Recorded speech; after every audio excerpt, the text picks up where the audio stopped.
right now, right before I'm doing a dungeon, because I'm pretty sure that this is where I kill child and I don't want to, and yeah. I need like my strongest ones.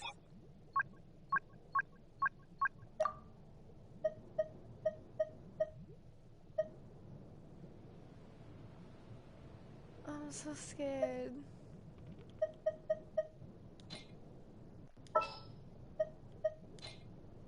For justice.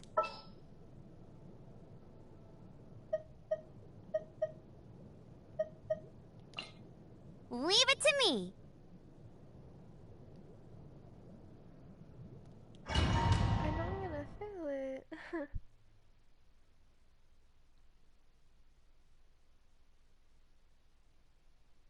I just want to finish this quest so I can do my teapot. Wow! This is the Golden House?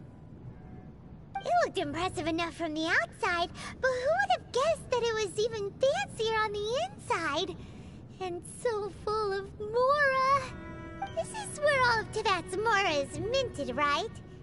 In that case, maybe they won't notice if a few Mora go missing. Oh, so it's a trap! Tricky, tricky. Good thing Paimon's got you here. But even if we can't take any, we can still have a closer look, right? Or better yet, take a nap on top of a mountain of Mora. It's like a dream come true. Oh, right. Back to business. It's quiet. Too quiet. Surely someone's gotta be guarding something as important as the Exuvia. Huh? Look! What happened here? Uh-oh. Paimon smells trouble. Quick! We have to go make sure that the Exuvia is all right. That's very true. It's gonna come out of nowhere.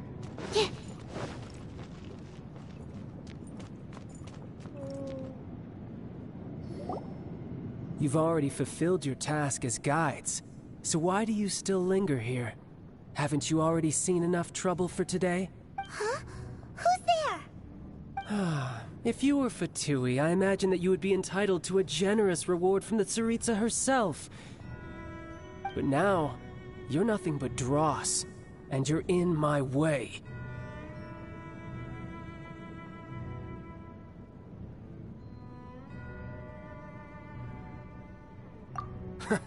Although I'm deeply grateful to you that I was able to effortlessly find this secret location, don't you think that trying to stop me now would just be wasted effort? Stopping the Mora Mints, hiding away the Exuvia. The Chising are really pulling out all the stops this time. So you've been planning to take the Gnosis from inside the Exuvia all along? As one of the 11 Fatui Harbingers, it's my duty to see the will of the Tsaritsa fulfilled. She will get that which she desires. I'm not asking for your blessing, and there's nothing you can do to stop me anyway. The time for discussion and diplomacy has already passed. I mean, if it were up to me, I would have skipped that stage to begin with. But I'm willing to do as the Tsaritsa deems fit. Either way, we now come to my favorite part. A simple pleasure, and one that I am oh so delighted to be sharing with you. The battle. Battle? So you're the type that goes looking for trouble, huh? You could say that. When Signora offended the deities outside the cathedral in Mondstadt, she swiftly left the scene once her mission was accomplished. Instead of confronting you directly, she chose to rely on the snow and ice to make her escape. She wouldn't want the knights to come running towards the sound of battle now, would she? When she faces a worthy opponent, she will prioritize her mission, weigh the outcomes, and consider the consequences of her actions. But as for me, the greatest pleasure of being a Harbinger lies in crossing blades with strong opponents. We won't let what happened in Mondstadt ever happen again! Oh, so you intend to fight me? Good. I won't kill you, Traveler. I'll just play along, to feel the thrill of battle. Besides, You could never defeat me, not even in your wildest dreams. But hey, try to relish the fight anyway, because if you... Fighting talk, I love it! Now let's see you live up to it.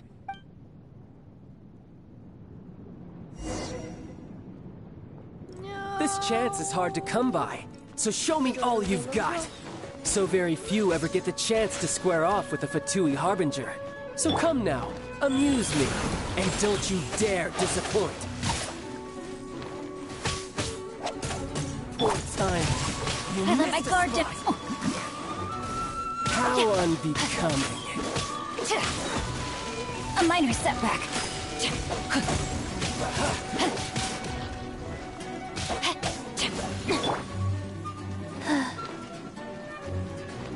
Sacred Cowering name, already? fortune preserver.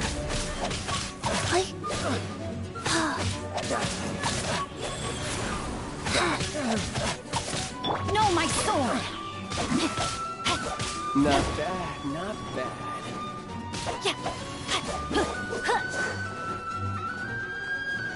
Poor timing.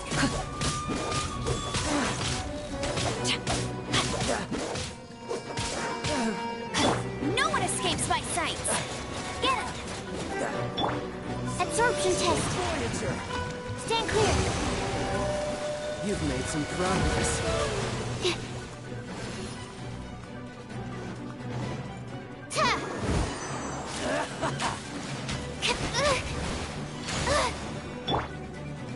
Life goes on. Faster. So quick to flee.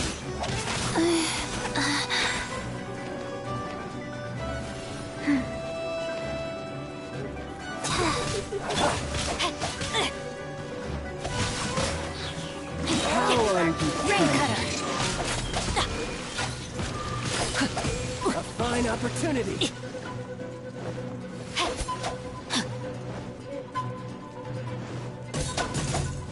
Passable effort. Passable effort. Try this. I let my guard down.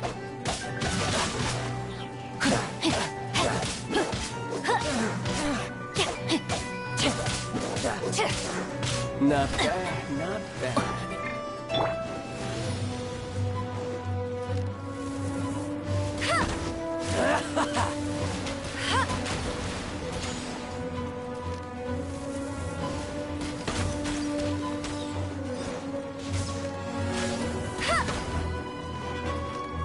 A clear shot. Bet you can't keep up with me!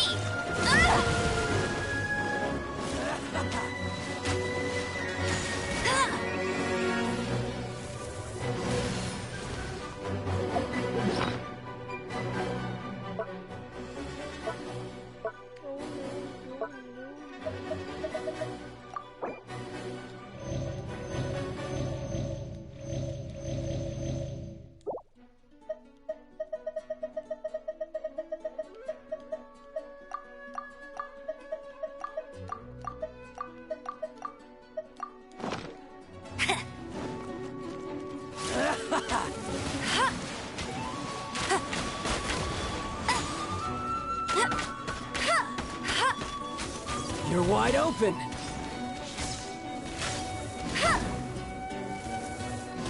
Cowering already?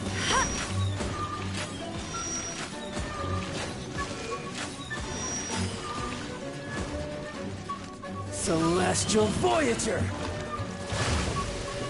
I'll race you there! Not so hard! Careful now. Run all you like. Wheel of life. You should do it like this. How unbecoming. Body and mind. So quick to flee. Poor timing. Poor timing. Passable effort.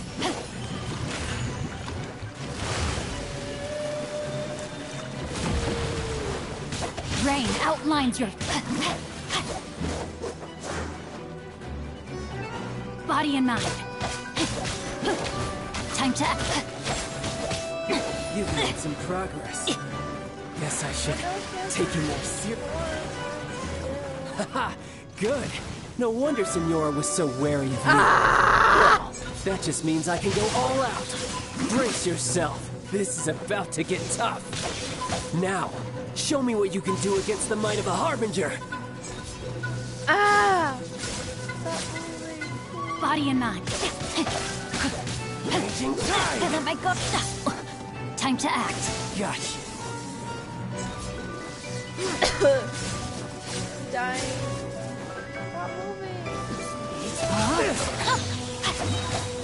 Let me weave you a verse.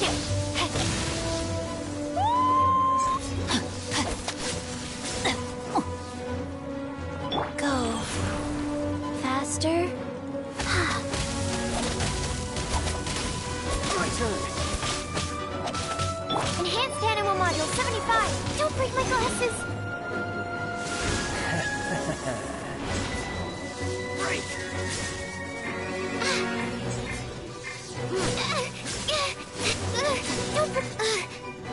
All you do is run.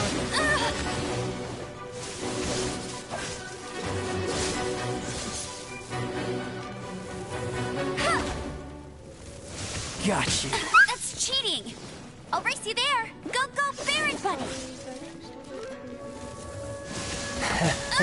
No, he's not. He's not. He's not. He's not. Gotcha.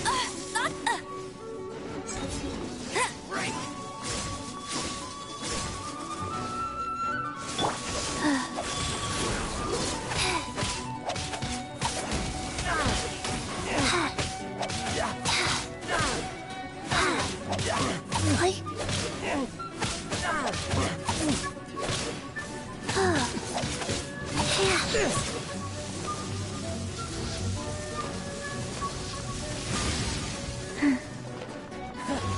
You've got some skills.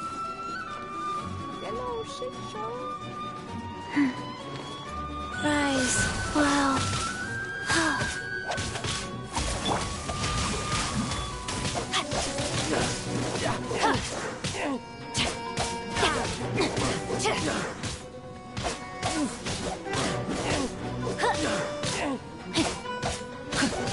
He's so Crush you. worthy.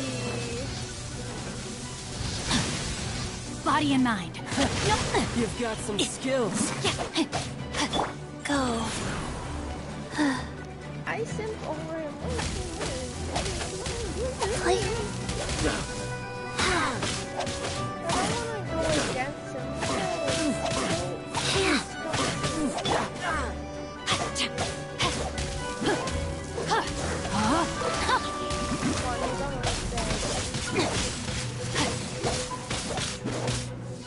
I'm sorry, baby.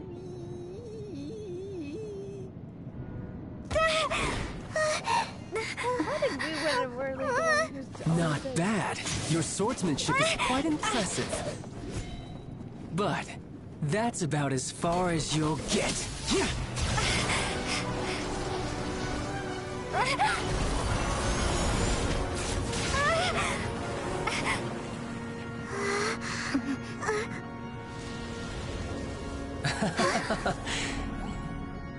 Didn't think you had that card hidden up your sleeve. You were just playing us to get close to the Exuvia!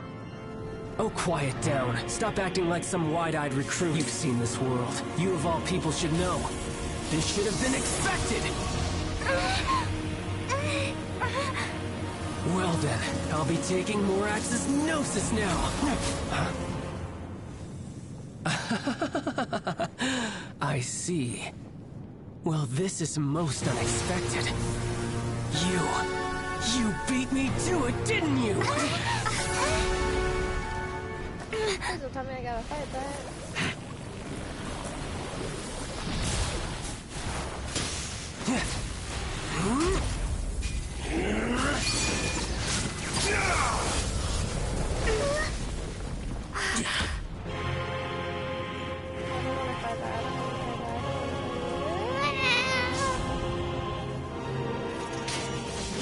Not bad.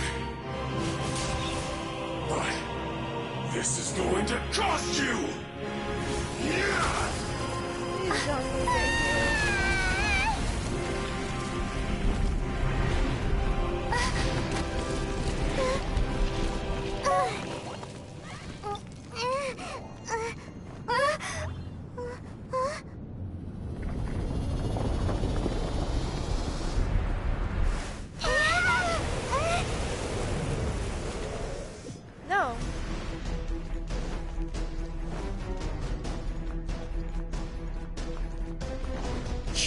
most of the gnosis ahead of me, didn't you? Did you simply move faster? Or did you leak the information regarding the Golden House to me on purpose? No matter. Hand the gnosis over. Now! Don't make me take it from you! We didn't take it! Faster.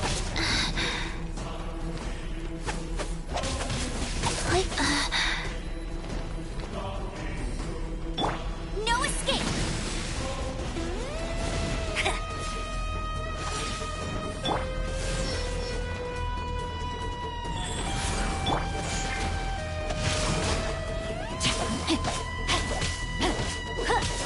I let my guard down.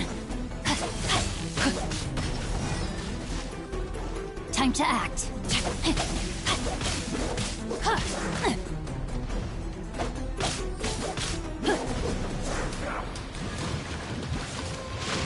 Body and mind.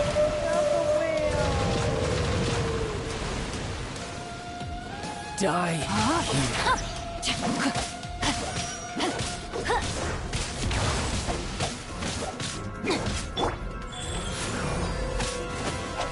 here. Now I'm in a battle!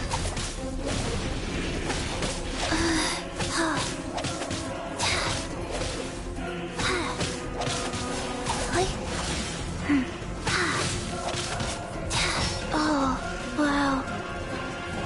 Dumb.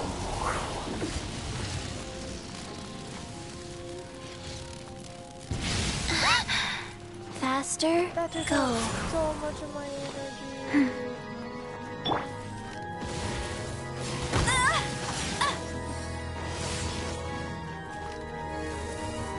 Shatter!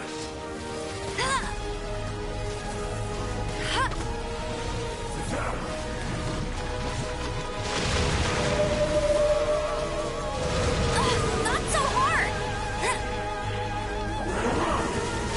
That's... Hey!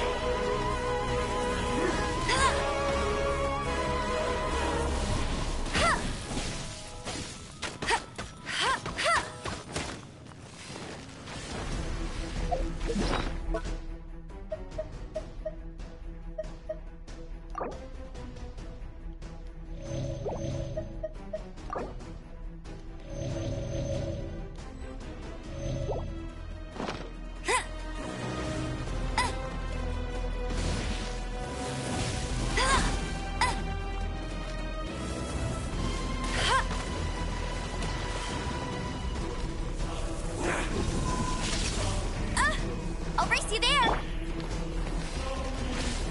Life goes on. Dumb. Rain outlines your fate.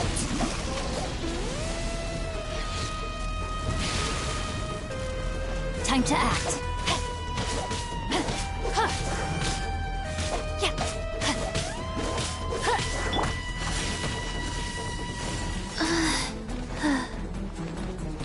Die here.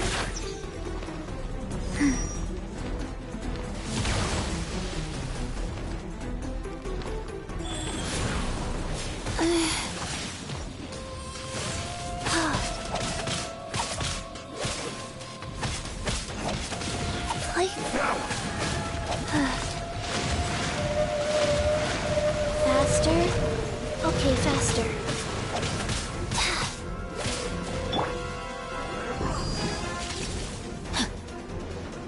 No, my sword! Let me weave you a bird. Wheel of life. Oh.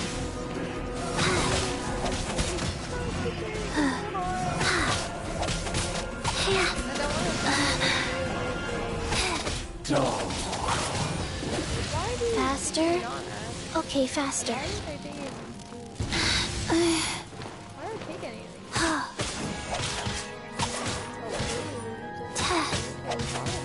Like, I don't know that John Lee. go.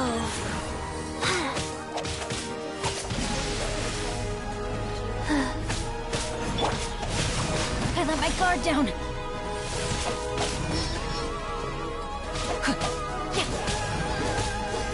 Not good.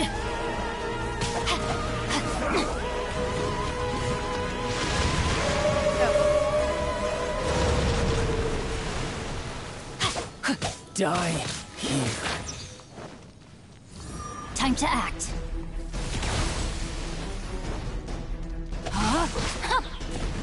Life goes on. Orders given. Orders received.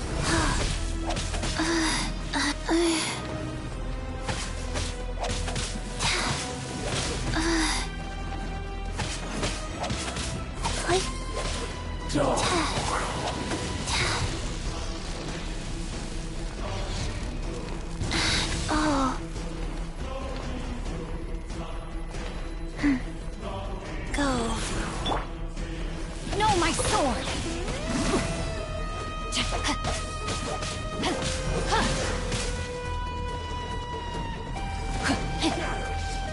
Body and mind.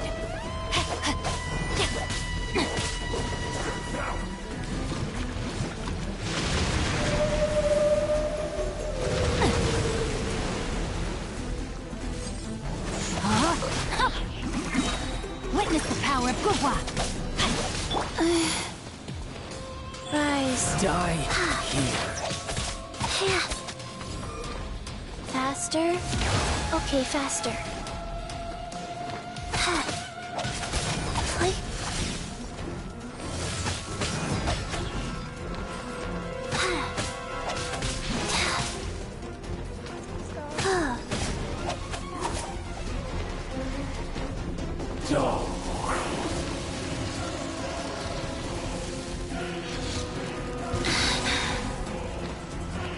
Wheel of life. Let it rain.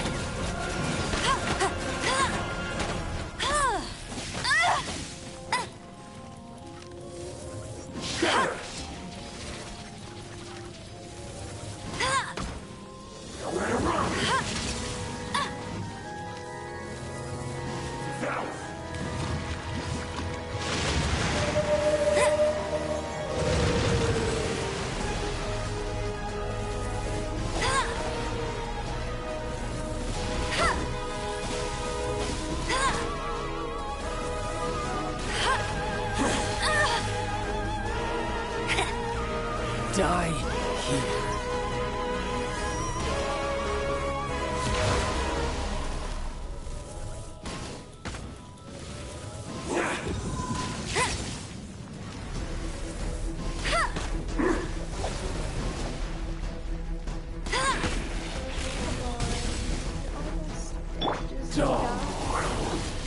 Rise.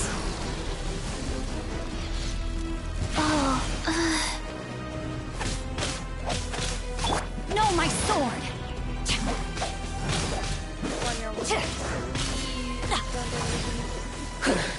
Yes! Some you win, and some you lose. Ha! Bugger. Look! Child's back to normal again! Well then, time to cool off. It seems the burden of the foul legacy transformation was too great for my body. I lacked the opportunity to think this through, and now that I consider the matter more carefully, you never had any chance of beating me to the Gnosis. You had no connection to the Gnosis, no matter where it had been taken. That's what we've been trying to tell you! We didn't take it! Your show of ability today far surpasses that of Signora's initial assessment of you in Mondstadt. Tell me, how could that be?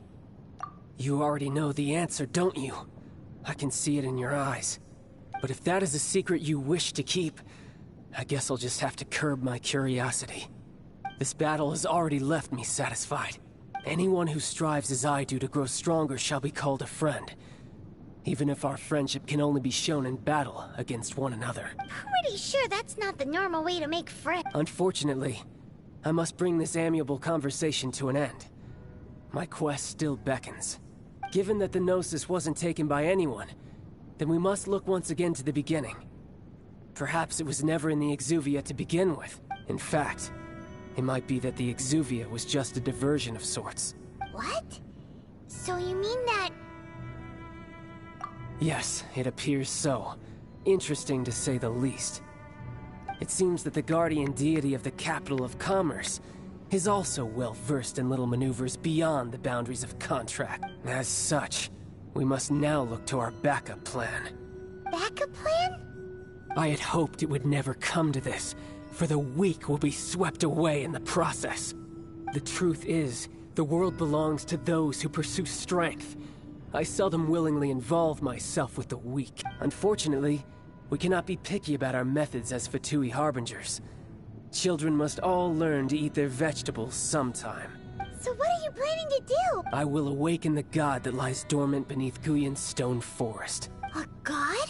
Osile, overlord of the Vortex, who was defeated by Morax, the Geo-Archon in the Archon War, and who has remained pinned beneath the waves by the Geo-Archon's stone spears ever since.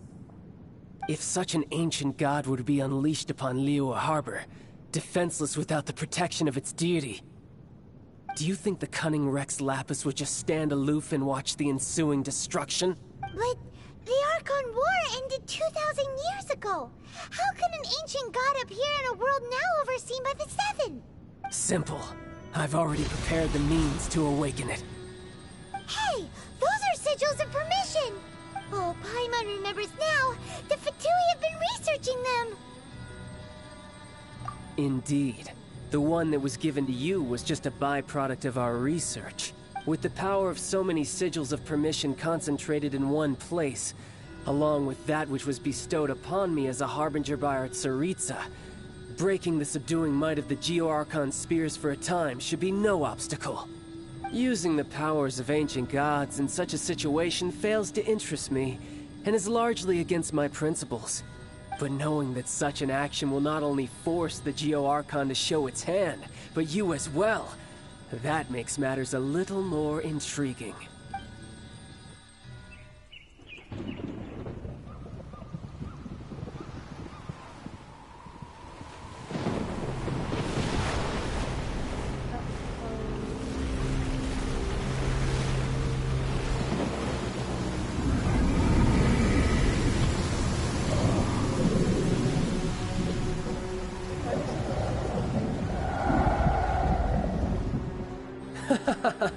Let's see. Will the nation that has lost its deity be swallowed up by an ancient malice once more? If you wish to drown together with the people of Liyue, you're free to stay and enjoy the show. Huh? He's already gone. That guy is fast. What's going on?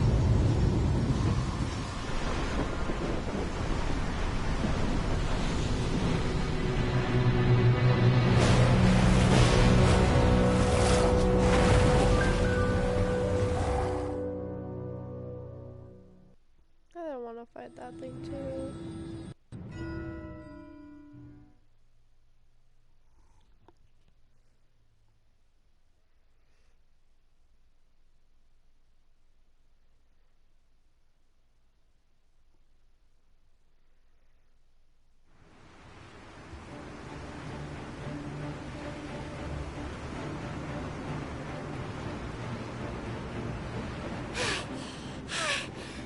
Exhausted.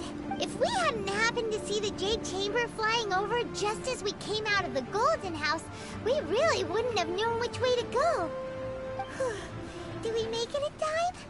Is the Overlord of the Vortex still in the sea? It hasn't destroyed Liyue yet, has it? What are you doing here? So... Huh? Hold on. It's the Idk. What are you doing on the Jade Chamber? Paimon thought you were arguing with the Chising. Is the fighting over? Faced with a calamity of such magnitude, we have agreed to put our differences aside for now and unite against this common enemy. Oh, Paimon gets it. So how do you plan to defend Liyue? Just seeing this Overlord of the Vortex guy puts a pit in Paimon's tummy, even from all the way out here. It's not just you. We've got new Millilith recruits who can't even stand at attention without shaking. The force of an ancient god's presence seems to be too much for ordinary people to handle. Which is why we must stop that monster before it gets any closer to Liyue Harbor. So the Archon War was fought 2,000 years ago against enemies like that thing? Now that's scary. So will the power of the Chising, Millelith, and Adepti gathered here be enough to stop that god? We've already discussed this together, and our conclusion is... not necessarily. What? But all of you are supposed to be the guardians of Lilith. Can't you think of something? One certainly could. Huh? The Chising did once research the matter of the Guizhong Ballista when it piqued their fancy. And as fate would have it, one who did craft the Guizhong Ballista with one's own hands is here. For what could you mortals ever learn of Adepti mechanisms? Yet, it would take one, but a little tinkering to turn this ballista into an engine of war beyond your wildest thoughts. I suppose this is one blessing from the Adepti that we should be thankful for. So be it. We shall use the upgraded Guizhong Ballista to fight off that god. All the Adepti here can lend their strength to man it. We haven't a moment to spare. Our battle begins now. Yep.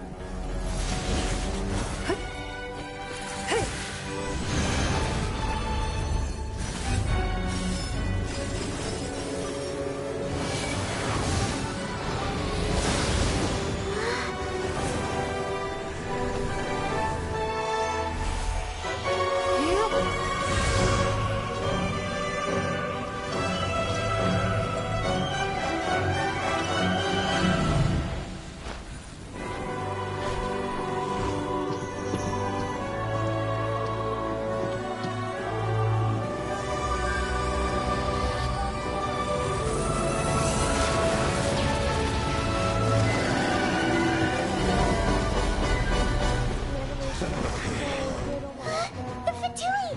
They're attacking the Guizhong Ballista!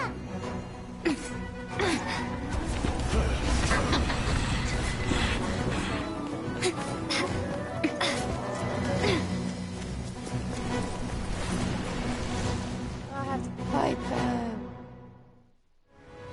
The three Adepti are manning the Guizhong Ballista. Do not let the Fatui disturb their work! All able Millelith, with me! Let's go help too!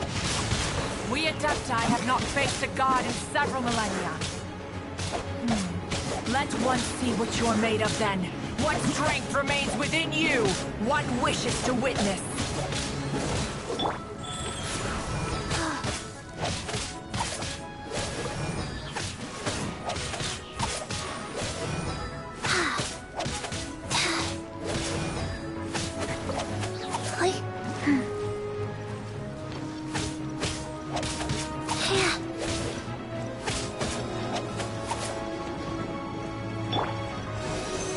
Absorption test.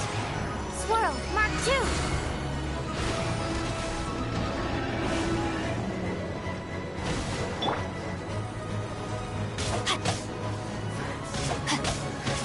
Rain outlines your fate. Let me read you a verse.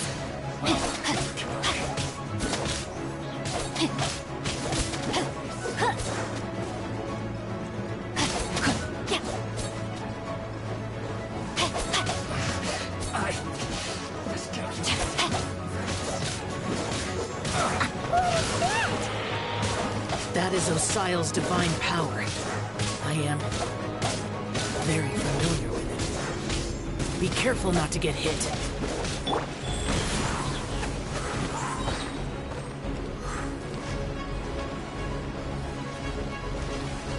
The Fatui! Their attacks are unrelenting! How daring. Snezhnai's diplomats will answer for this afterward. Every last one. Bet you can't keep... Time to act.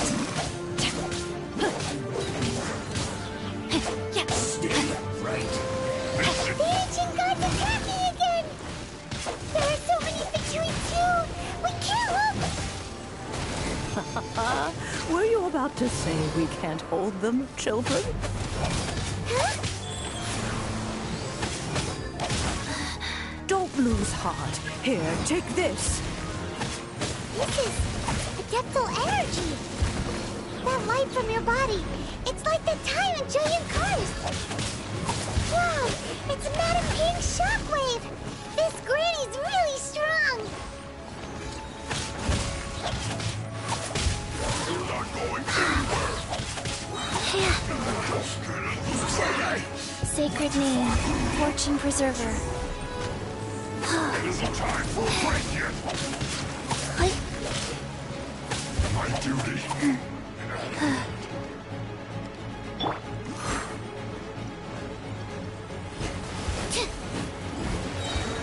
Animal test 6308. This is it. With the blood of the Chilean, I guard you against evil. Cast your fear of injury by the wayside, and fight with all your might. I too did this during the Archon War. So this is what Ganyu's like in a fight. My name means swiftness. Take my power and run as I do. We're going too fast!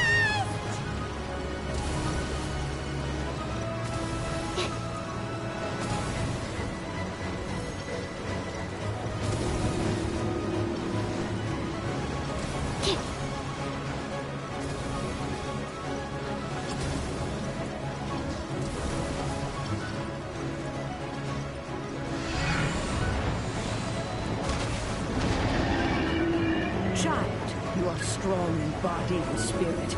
Perhaps you can withstand 3 forms of adeptal energy at once. This will hurt a little. Please bear with us. Once you've adapted, try to use them in battle.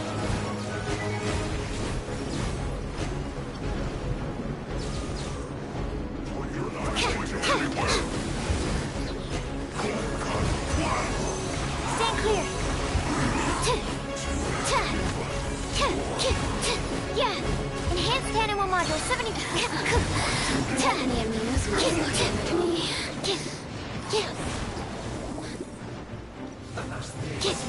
Absorption test.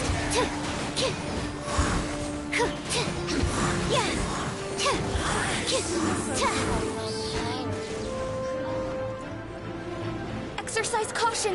I fear that the god's power has reached its peak. In other words, if we hold here, there's nothing worse to come, right?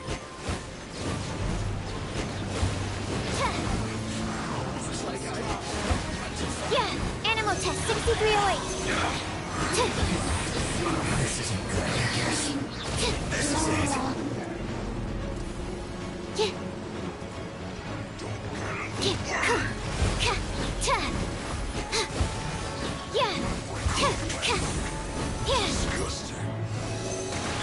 Animal hypostasis emulation. Oh, you're doing my work.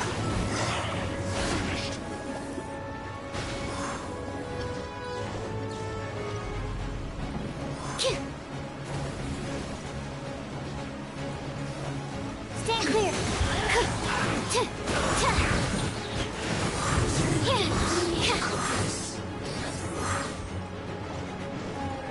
Absorption test. Yeah! The Fatui's numbers are thinning! Fight on, comrades! Once we finish this lot off, the Adepti will be able to deal with the god in peace.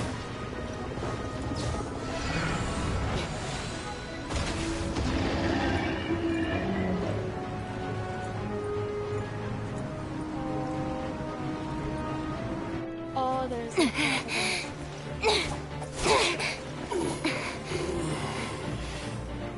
The interlopers are no more. Now we may commit ourselves fully.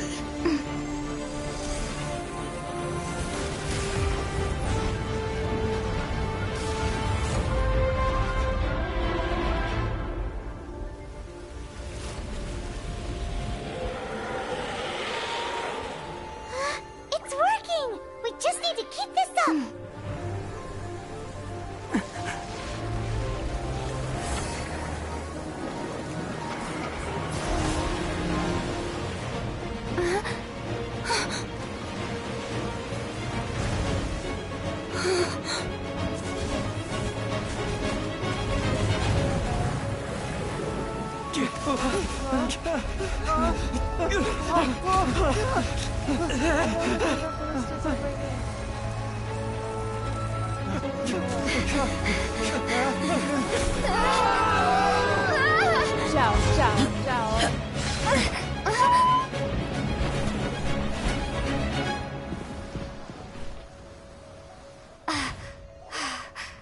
Be careful now.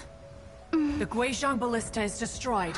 Without its covering fire, retaliation shall be difficult. But the Jade Chamber is our last line of defense. We can't give another inch, no matter what. I have another idea. What do you mean, Lady Ningguang? I'll sacrifice the Jade Chamber. What is the meaning of this?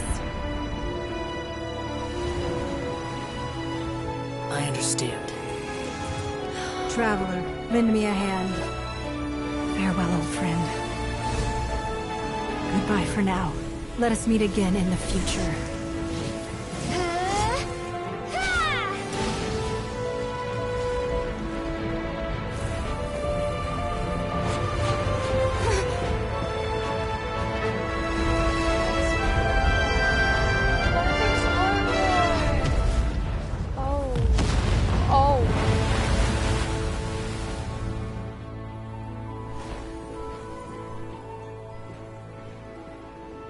This is one of the best freaking clips so far, oh my god.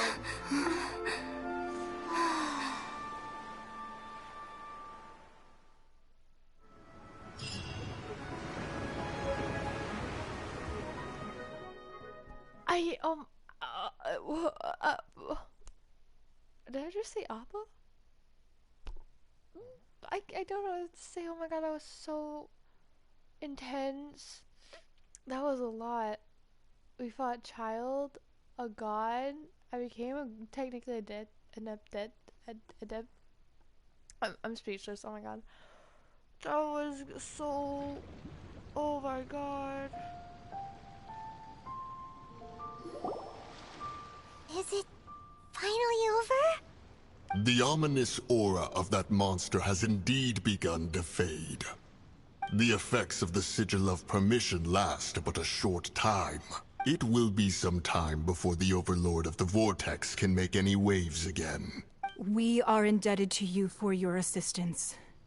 If the Adepti hadn't happened to be here, the future of Liyue Harbor would surely have been in great jeopardy.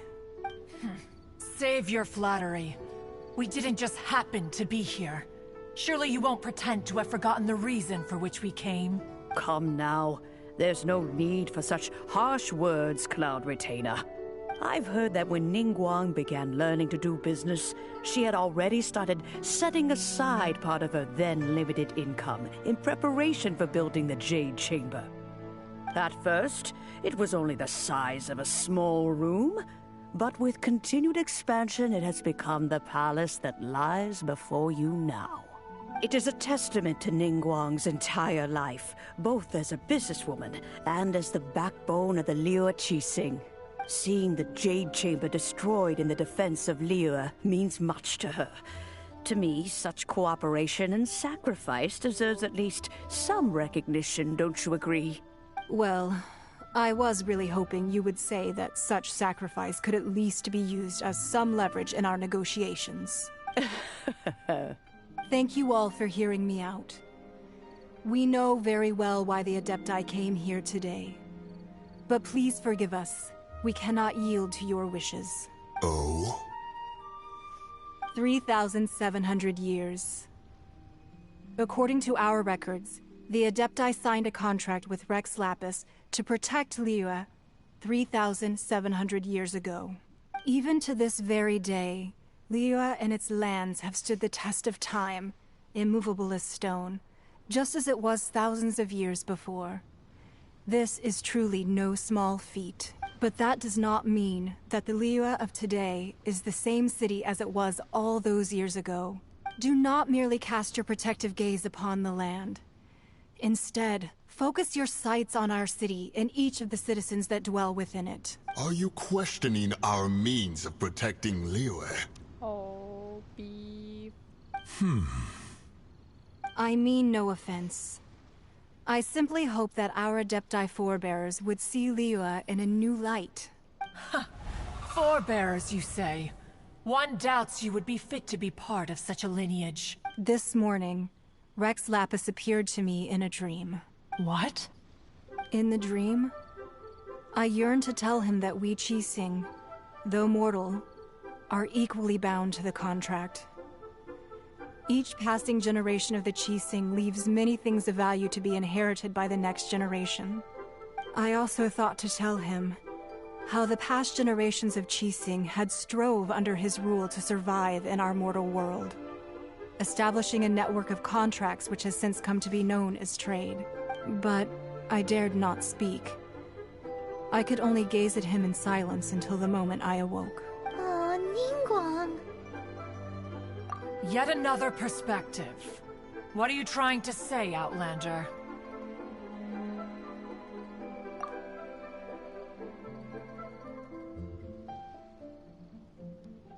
Right! That's something that happened in Mondstadt. It's a story about the Four Winds and the people of the Animal Archon. The Animal Archon sought to quell the strife between the two sides, because he believed that such conflict would only scar the hearts of both, and that nothing good would come of it. Each of the 7 nations has its own scars from the past. Though your point is the very height of simplicity. As Adepti, we've become a laughingstock, to be chastised thus by an outlander who has lent us such succor. All right, all right. Didn't Ningguang suggest that we should focus on the city and each of its citizens?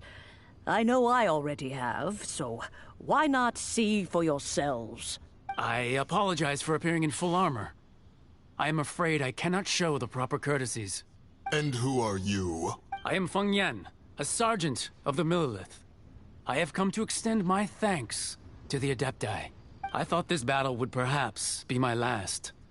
But thanks to the aid of the Adepti, our forces were not as badly battered as I feared we might be. Although I am a mere mortal soldier, I promise to hold the line and never betray the grace given to us by the illuminated Adepti this day. Huh?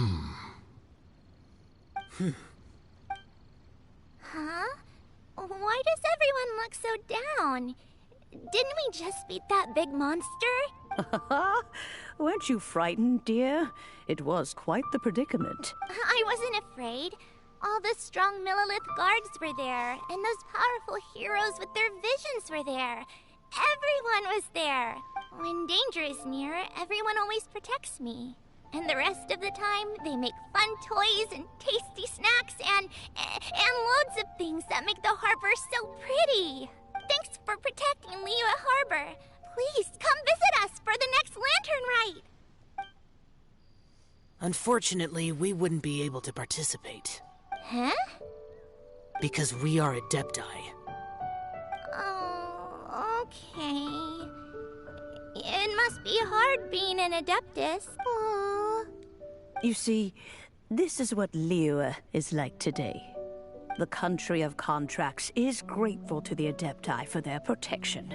But it is no longer necessary for the city to rely on the Adepti's power to solve every little niggling matter. Although their blood is weak, there is still strength to be found in those we call mortals. The time of contracts between gods and Liyue has long since passed. Now is the time of contracts between Liyue and its people. Seeing the port around us now, it is hard not to feel a bit out of place. Wouldn't you say so, Cloud Retainer? Your line of inquiry is askew. One did not spearhead this expedition to Liyue Harbor. Seems like the Adepti have had a change of heart.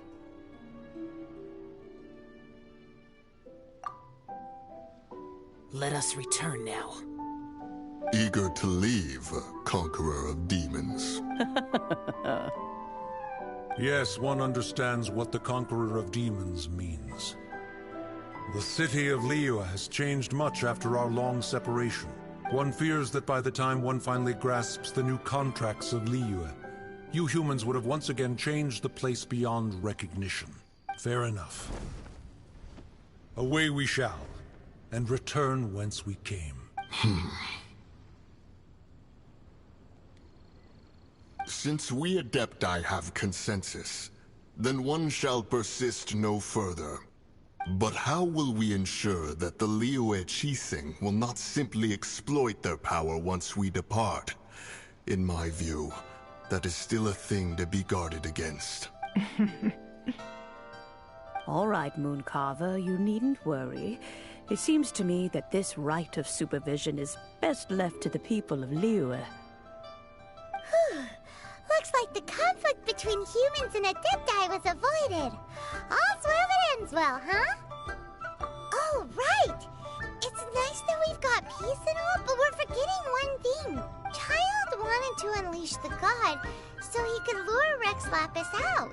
But we were able to handle the Overlord of the Vortex on our own. So Rex Lapis never showed up.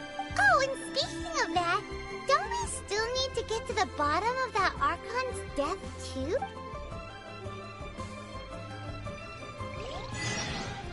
Hyman doesn't get it. But isn't the strongest lead we have the Adepti-less rite of parting that we're organizing? No idea where Zhongli's gone. Let's ask for him at Wangshan Funeral Parlor. Oh, I wanted to go there forever.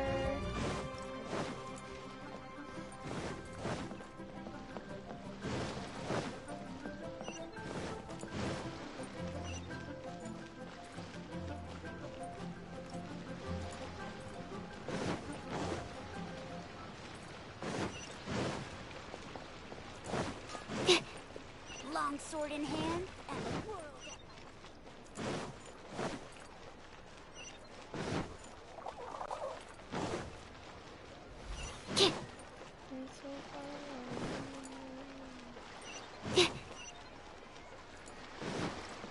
Wait, that's Function Funeral Parlor.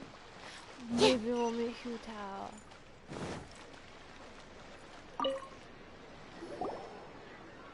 Is there anything I can do for you two? I'm afraid that Wangsheng Funeral Parlor isn't in the best state to receive guests. We've come to see Zhongli. Could you please tell him we're here? Unfortunately, Zhongli isn't here at the moment. It seems he went to Northland Bank. Doesn't the Northland Bank belong to the Fatui? Last time we saw Zhongli was before we went to the Golden House. Do you think he doesn't know about the attack on Liyue? Visiting the Fatui at a time like this could... We had better go and make sure that...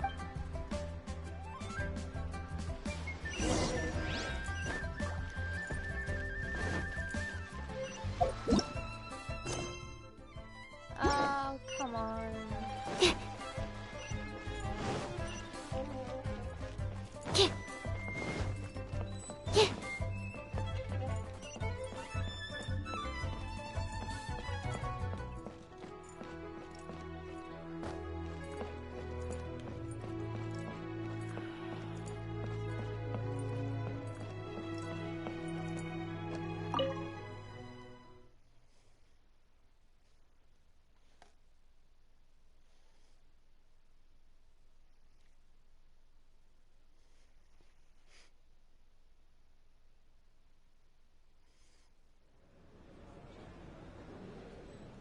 You call this cooperation between Harbingers? Cooperation involves communication, you know. Don't take it to heart, child. Besides, aren't you happy that you got to skip the formalities and bring chaos to the land? I'm sure you must have enjoyed that. Oh, it seems that some of your friends have arrived. Hey, it's Zhongli and Child. And... It's you two. I believe we've met once before. In the city of Bards, was it? I'm glad you still remember my name. Ah, right. I imagine that it must have been rather hard to forget watching helplessly as something precious was snatched away from your friend. No, don't let her get to you! You've yet to gather the powers of all 7 elements, and our last battle at the Golden House was almost more than you could handle. So it might be best to keep things peaceful this time, seeing that 2 of the Harbingers are here. Well, if it isn't you two. This is our first time seeing each other since Liyue was nearly wiped off the map. This is certainly a bit awkward, wouldn't you say? Paimon knew that we should never have trusted a Fatui Harbinger. Oh, now don't say that. Sure, I may have misled you, but I never had anything against you personally. Besides, I thought we were getting along quite well together, didn't you? Except for that little tussle we had at the end. Nothing personal. We just have different views, that's all. Of course, you may very well hold this against me, but that's up to you. The real deceivers here are Senora and Zhongli. Curse them for leading me on. So actually, I think... Stop wasting time, child. There'll be plenty of time to chat once I'm through here. You remember the agreement, Morax. Now, if you would be so kind. The Gnosis, please. What in the world are you talking about? The contract is fulfilled. That which thou seeketh is now bestowed unto thee. For my promise is solid as stone.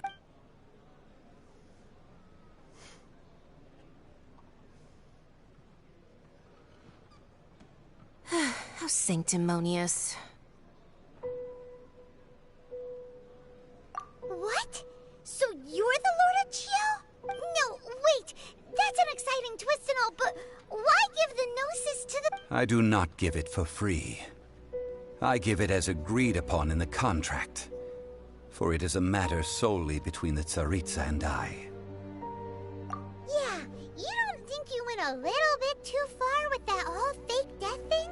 Everyone was preparing the ceremony for you, and splat! This big dragon falls out of the sky, and all of Lyric goes into an uproar. Gathering all the forces that had been bubbling behind the scenes, and then stirring them together in a pot that was bound to boil over. That's what he wanted to see, am I right? Wait, what? Perhaps it's best that I explain. As you know, I've dwelt upon this world for more than 6,000 years. I witnessed the founding of Liyue, together with the Adepti 3,700 years ago. Even boulders that can withstand whirlpools will erode with the passing of time. I kept convincing myself that cracks had not begun to form, and that the end of my time had not yet come, until one drizzly day. As I was strolling along the harbor, I heard a merchant tell one of his workers, "You've finished your duties. Go ahead and call it a day." I stood motionless among the crowds, asking myself, have I already finished my duties? Oh, Zhongli. But as I began to consider relinquishing my divine role, I soon discovered that many reasons still remained to not hastily depart. Was Liyue, the city I had dwelt in for so long, already prepared to enter its next age? I decided that a test was needed in order to reveal the answer, so I feigned my own death, and gathered the cast of Child, the Adepti, and the Liyue Qixing to play their roles together on the stage that was Liyue.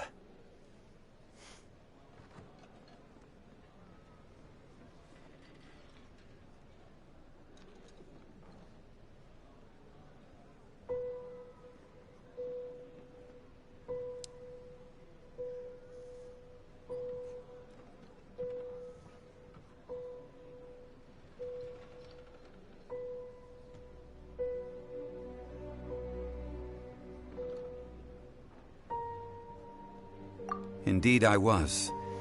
The Gnosis, which I had kept for so many years, suddenly seemed to have lost its meaning. That's right. Which is why I continued to safeguard the Gnosis until now. So you mean that if the chaos ever reached the point of no return, you would simply appear and use your divine powers to bring Liyue back under control?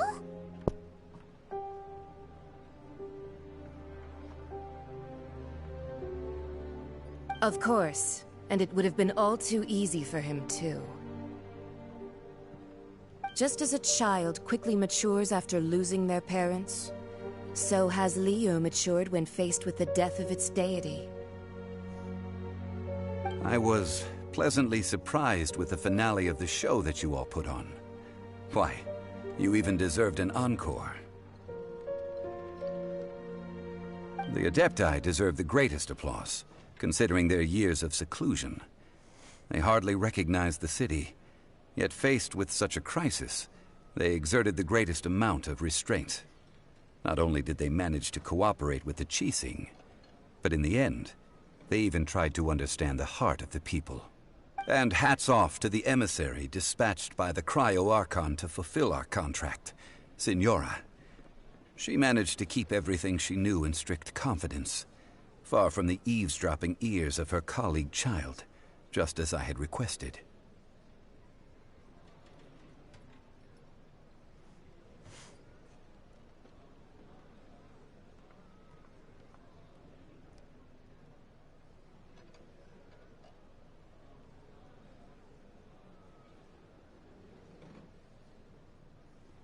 All the while, I carried on as Zhongli, and fulfilled the traditions of Liyue in this mortal form. Thank you for walking that path with me, Traveler. These things were all a part of my script. The only unforeseen plot twist was the conduct of the Liyue Qixing. I had expected them to do no more than the Adepti, to come to the defense of Liyue. But when all was said and done,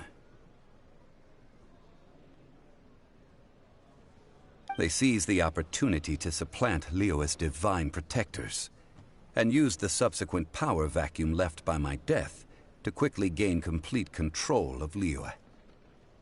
Huh? That doesn't sound good at all! On the contrary, I think it is excellent. I had always feared that it was too soon for them to take over from me. And it was also that which I longed for the most. As such, this is the best parting gift anyone could have given this god of old. Hey, what about me? Doesn't anyone feel the least bit of remorse for deceiving me? You've practically kept me in the dark! I think that thanks would be more appropriate. You certainly played no small part in all of this, wreaking havoc and turning the city upside down. The Lord of Geo ought to thank you for your performance, if anything.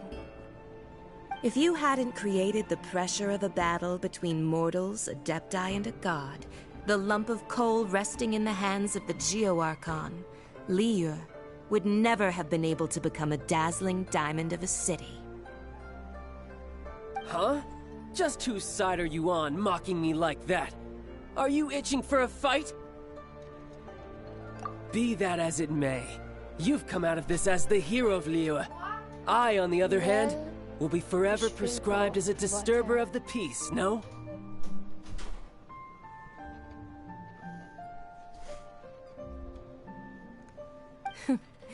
Well then, with the Gnosis in my possession, I have no use for such idle chatter. We should return to Zapoljarny Palace and seek an audience with Her Majesty, the Tsaritsa. Come, child. Fine. I'll meet you there later. I'm not sharing a boat with the likes of you. Do as you wish.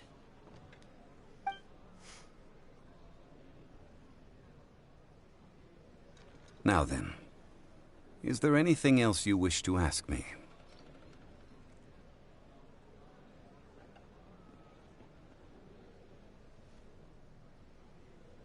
Right!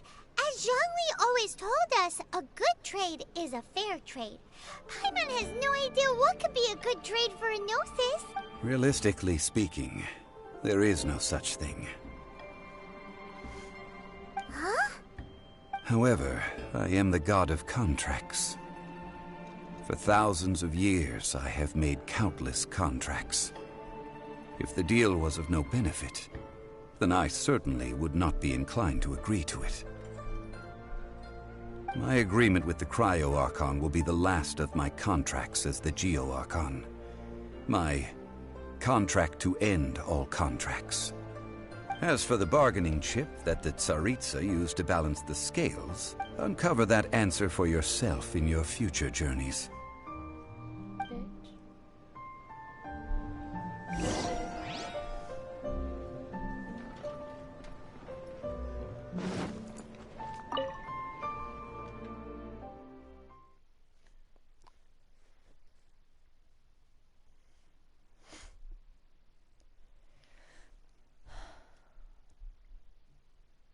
What is so good? Gnosis is like everything.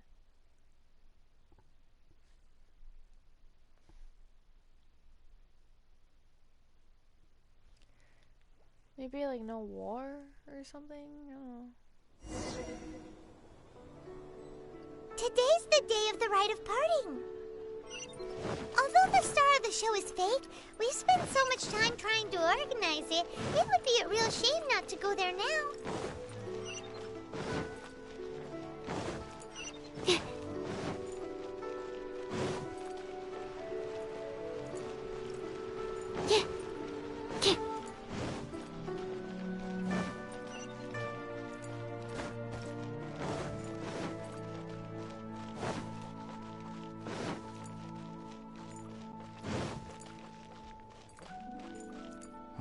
Well, since we're going through with this rite of parting, I guess it means that those rumors hit the nail on the head. So Rex Lapis is really... But they didn't catch the culprit. Oh, come on. Do you think that the assassin could have been a normal person? You know what I think? I don't think any of the gossip on the streets you hear from those shady types is worth any... There's only one real possibility in my mind. I've heard that the assassin was that Fatui fellow. Youngish, pretty high in rank. I think they called him Child. The Fatui? They certainly are very suspicious. Who knows what those greedy... Shh! Lower your voice. If the Fatui catch you in their sights, Rex Lapis won't be around to protect you this time.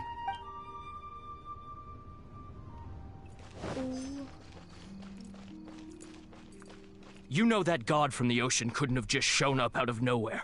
I mean, it's been 2,000 years since Rex Lapis subdued it. Yes, and to think that this happened right on the heels of the incident with... Say, do you think the person who assassinated our lord and released that evil god might have been one and the same? Now that you mention it, that's very possible. I mean, it all fits together. That person must have colluded with the evil god to harm Rex Lapis. Oh, that wicked black-hearted... Still, what sort of supernatural prowess must this person possess to be able to do such things? I have never heard of such a person in all my years. Ah, forget it. Guessing's no use to us. Look, the Millilith over there looks like he's about to make an announcement. Let's hear what the Ministry of Civil Affairs has to say first.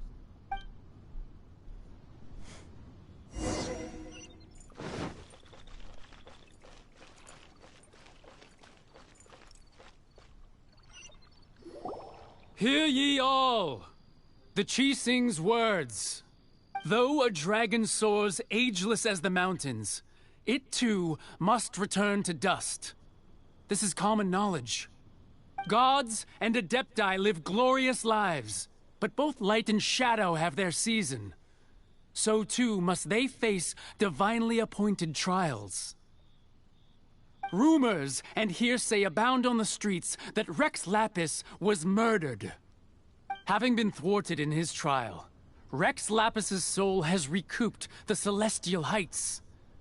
He beseeches the people of Liyue to grieve not and to let not their hearts be saddened. Nor are they to believe street-born rumors or indulge in baseless speculation. Yeah. Paimon needs a translation on what the Chi-Sing's announcement said. So that's how... Something feels off. Why would they suddenly give up looking for the murderer? Not to mention how this excuse sounds like something they just made up on the spot. Could the Chi-Sing already have known that Rex Lapis wasn't dead? But Zhongli said that neither they nor the Adepti knew anything. Did Zhongli tell them in secret after his gnosis changed hands? Exactly, right? Ooh, seems like the rite of parting has been going on for a while now. Let's go have a look.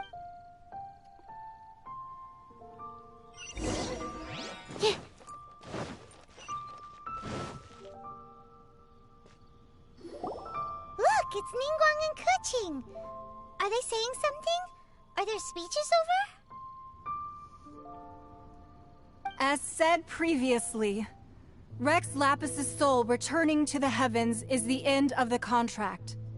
And it is also the end of an era. 3,700 years of contracts burnt and reduced to ash. We, the people of Liyue, were indeed prosperous. But blinded by our prosperity, we forgot that time can be pitiless. The long, unending dream of our Archon walking among us. Now that we have awoken from our dream, we must learn to say farewell. Will you stand with us as we re-establish our contracts? As we build a new age of prosperity? So concludes the words of Her Eminence the Tianquan. Does Her Eminence the Yuheng have anything to add? Huh? Is she looking this way? Traveler. Yikes! She really is looking our way! Is that the traveler who they say defeated the ancient god? So young. The Liyue Qixing always repay their debts. And as you have heard, our eyes see far and our reach is long. Name your price. You deserve that much. Whoa! I was gonna say like money or food.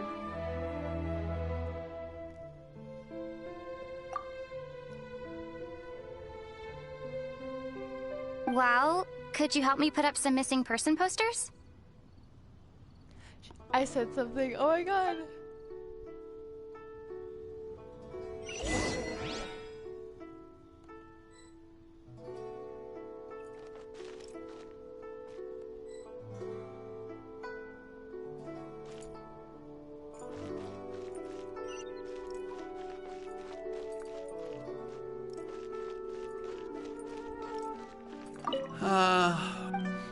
Perhaps.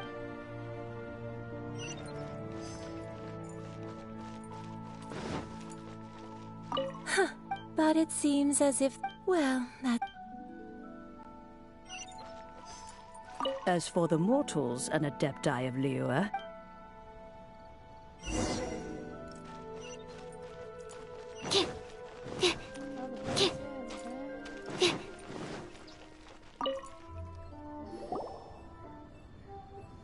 Hey, Zhongli! Look at this!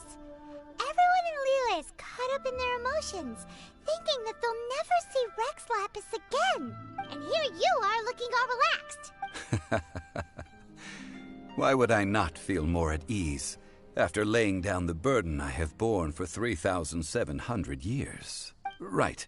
If the two of you can spare the time, I should treat you to a meal at the Xinyue kiosk. Ha! That sounds like big talk, Zhongli. Paimon might have believed you if you were treating us to some third-round knockout, but you'd have to pay out your nose just to stand inside Xinyue kiosk. Are you sure you can afford it? You're right. I do like the Mora. But why would Morax lack Mora? As the Rex Lapis Morax, I can easily create Mora. But since I have chosen to walk this earth as the mortal Zhongli, I should abide by the same rules that mortals do. When I was journeying with you, though I still had the Gnosis in hand, I knew that I must soon retire from my role as an Archon. So I had to rehearse a little for my new life. Oh, no wonder! Paimon gets it now. You didn't look at the price tags when we were spending because you've never had to. But since you weren't used to not being able to just make more Mora as and when you wanted to, you had to try becoming a parasite to society who lives off of other people's credit. Well, we were only spending Fatui money. You don't have to say it like that. In the City of Commerce, we do not merely exchange money or goods.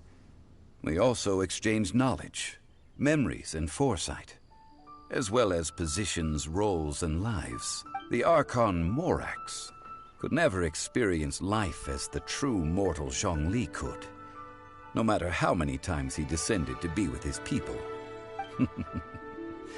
I must thank you for that. I will treasure the memories that I made as Zhongli. Traveling, that is true. But there is no journey that does not end. No meetings without partings. Paimon thinks that that we should make a move and continue our search for the Seven. I fear that continuing your journey may be difficult. The nation that neighbors Liyue by sea, Inazuma, is presently closed. Yes, the nation has been closed by order of its deity, the Electro-Archon Ball. And just as the people of Liyue preferred to call me Rex Lapis, she too goes by another name among locals in Inazuma.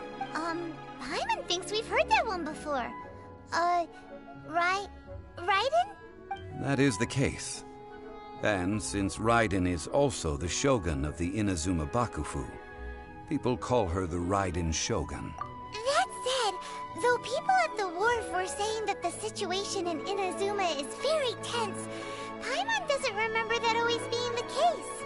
It wasn't that bad last year. Zhongli, since you're Rex Lapis, shouldn't you know something about what's happening there? Just how did Inazuma become a closed nation? It's because of visions. Visions? When faced with circumstances beyond their control, humans often bemoan their lack of power.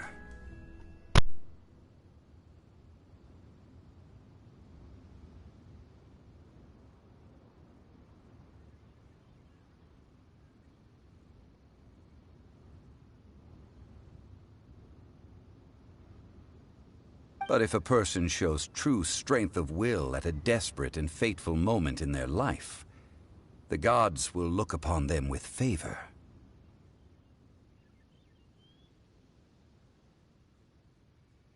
This is what visions are. Magical foci bestowed upon those who have been acknowledged by the gods.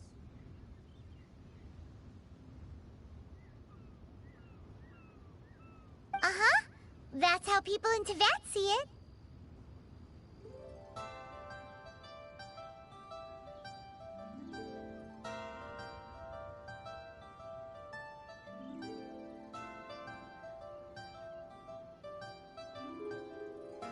But starting from last year, the Raiden Shogun began promulgating the Vision Hunt Decree.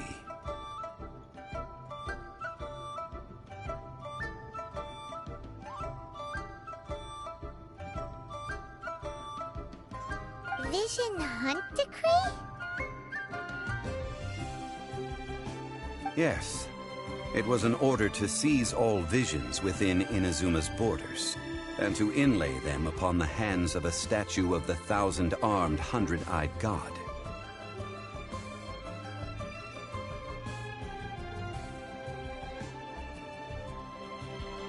They want to seize visions. But why? Aren't visions blessings from the gods?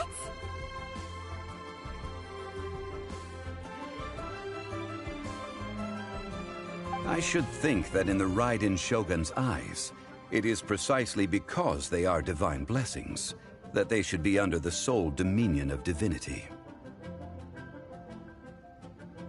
Whoa, that's harsh. The Animo Archon is the god of freedom, and the Geo Archon is the god of contracts. For her part, the Raiden Shogun is the god of eternity. It seems as though she has finally decided to eliminate any unstable elements that could pose a threat to her eternal realm. The fact that even I, the oldest of the seven, have now passed away, will only strengthen her resolve to pursue eternity. Knowing her, she must have again quoted that adage she is most fond of when proclaiming that decree to her people. 7 ideals for 7 gods, and of these, eternity is nearest unto heaven. All right then. Was there anything else you wished to know? Yeah, about that. Before the Qixing made their announcement, we listened to a lot of people talking on the way. Most of them put the blame for everything on Child. These are indeed false accusations. But it remains undeniably true that Child did send people to the Jade Chamber to prevent the Adepti and the Qixing from defeating the ancient god. I've heard that Ningguang is busy milking that for all it's worth on the foreign relations front at the moment, browbeating the envoys of the Fatui. Ha! Those poor Snezhnayan diplomats. If it were not for Child's exalted position as a harbinger, I'm certain that they would have shifted all the blame to him and called for his dismissal by now. All right then. Was there anything else you wished to know? Well then, I suppose you'll have to find a way to get inside this closed nation. Have patience. I suspect that some serendipity must first come into play.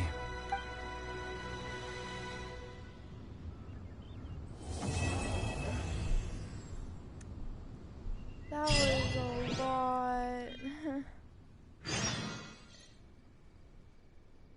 Yes.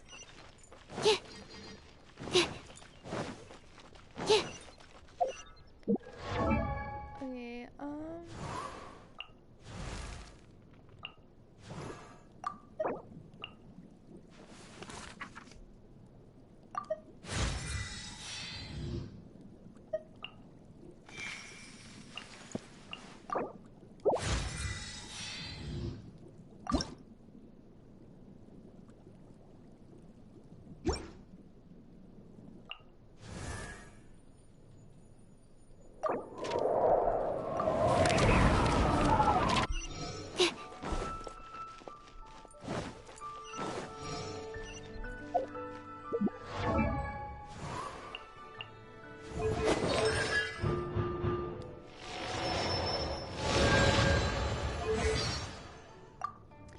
no way, I got all of them, I think.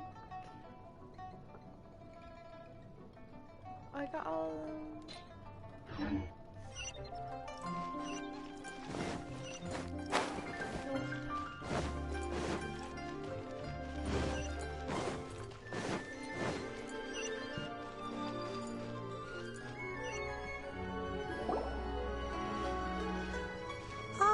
Children, come, come. You've arrived at just the right moment. I've been looking for you. Oh, what is it, Granny? Need any help? Oh, no, no. You've done so much for Liyue Harbor already. I could hardly ask for more. In fact, my old friends and I have been putting our heads together to think of what sort of gift we might give you in return. A gift? For Paimon?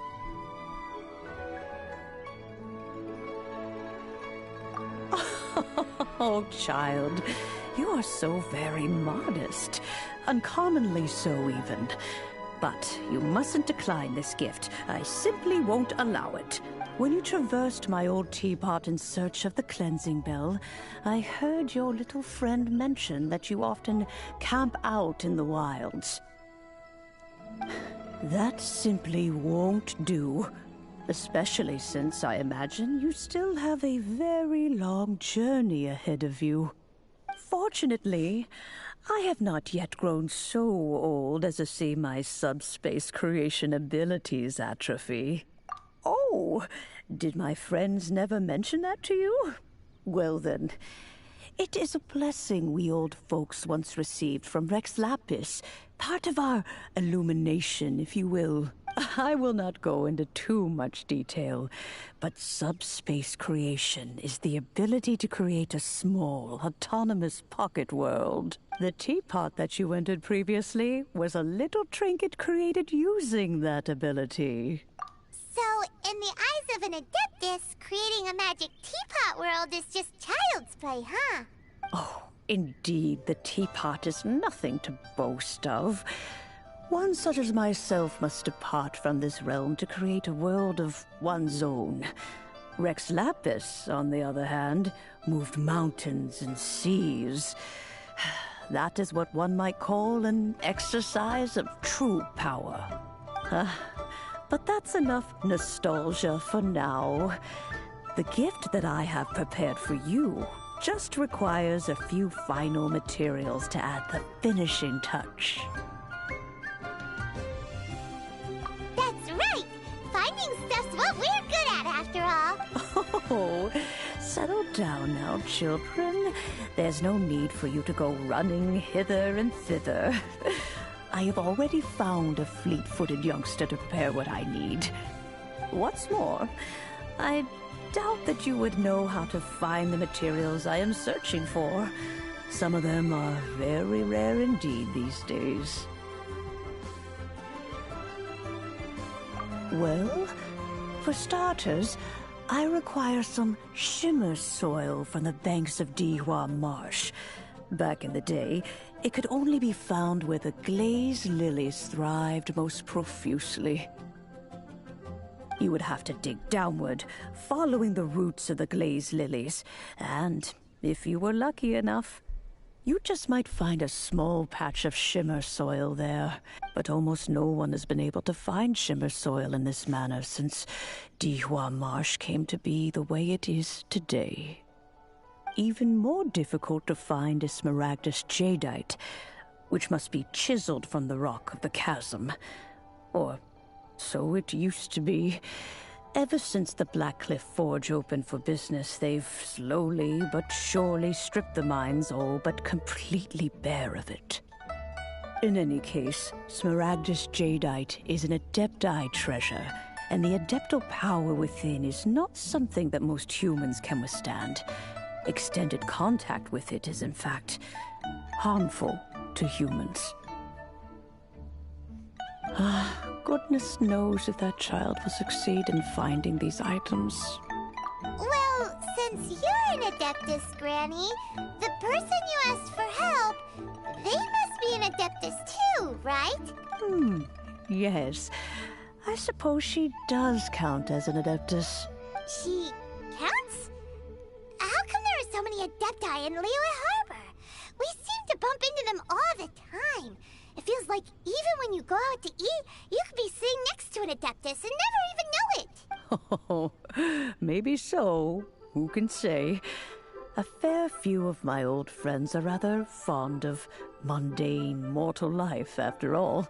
I'm back, Granny. Fucking Yanfei. Fucking... Oh, I don't believe we've met. Allow me to do the honors. This child here is Yanfei. She's the one helping run some errands for me.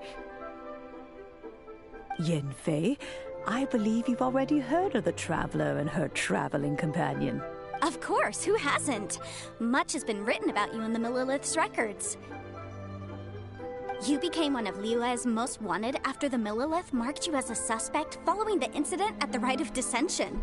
After which, you fought off the Millilith at Julian Karst and made contact with the Fatui.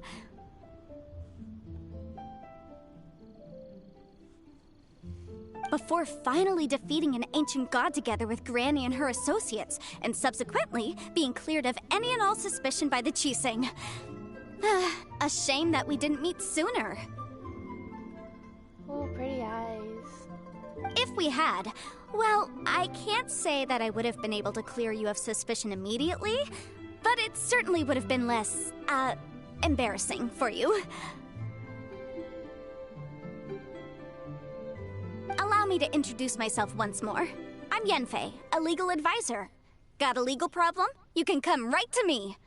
Oh, yes, here's my business card. You'll find it has my contact details and office address. Keep it handy. If you have an urgent issue, just leave me a note at this address. Oh, and I almost forgot to mention, I offer a very generous discount for first-time customers. All right, Yanfei, all right. Let's get to the business at hand. I do not think these two are in any dire need of legal assistance at the moment. You'll have to excuse Yanfei. She's always been like this. Ever the talkative one when it comes to her own affairs. Paimon was gonna ask the same question. You seem really different from the ones we've met before. An Adeptus? I guess. Kinda. My old man said he was one anyway. He mentioned that he once campaigned with Rex Lapis for a long old time, and then after that was all over, he went back and married my mom. They had me, and once I was all grown up, the two of them upped and left on a journey, leaving me with Granny here. Well, that's a bit casual for an Adeptus. Aren't you guys supposed to sign solemn contracts to protect Liyue Harbor and all that stuff? What do you mean he just went back to get married? Well, my dad did say that he'd talked it through with Rex Lapis, and that he was fine with it. Even contributed towards the wedding gift, apparently. Anyway, Let's not dwell on that too much. So, Granny, I've gotten a hold of most of the stuff you asked for, except for Smaragdus Jadeite. I couldn't find any at all.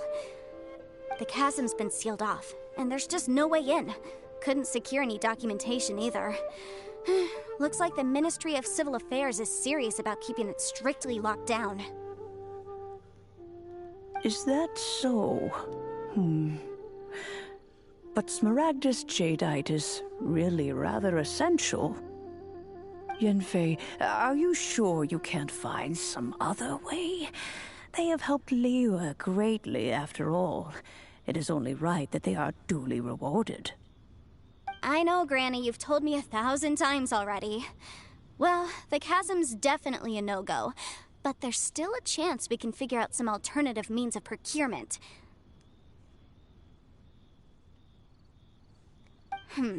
Hold on a moment. Let me have a look.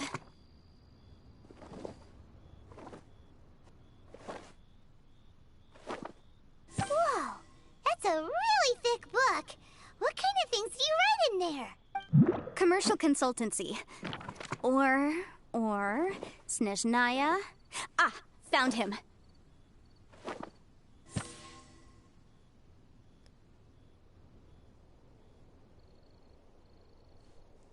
Crossel.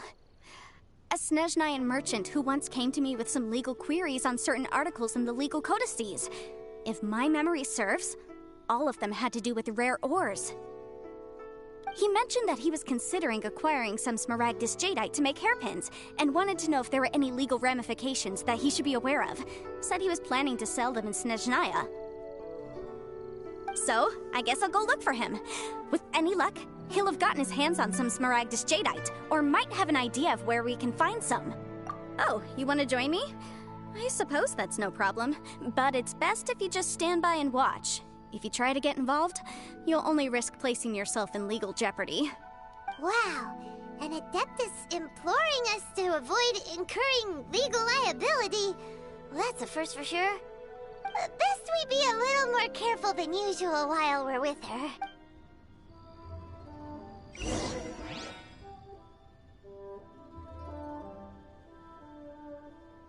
Whoa.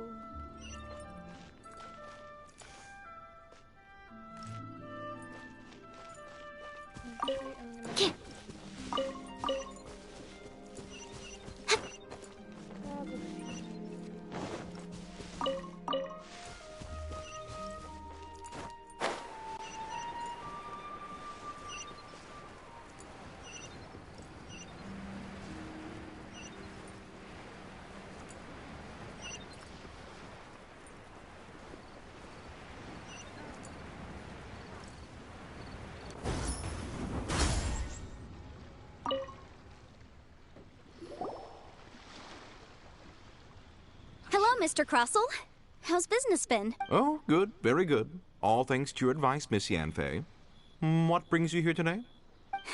You're too kind. I was simply doing my job. Now, I believe that the last time we met, you mentioned that you were looking to source some Smaragdus Jadeite to make hairpins. Have there been any further developments on this front?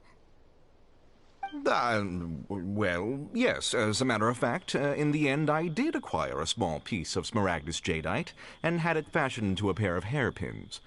Miss Yanfei, might I presume that you have an interest in the hairpins? I must apologize. I've already rented them out to a lady named Zhi Qiao.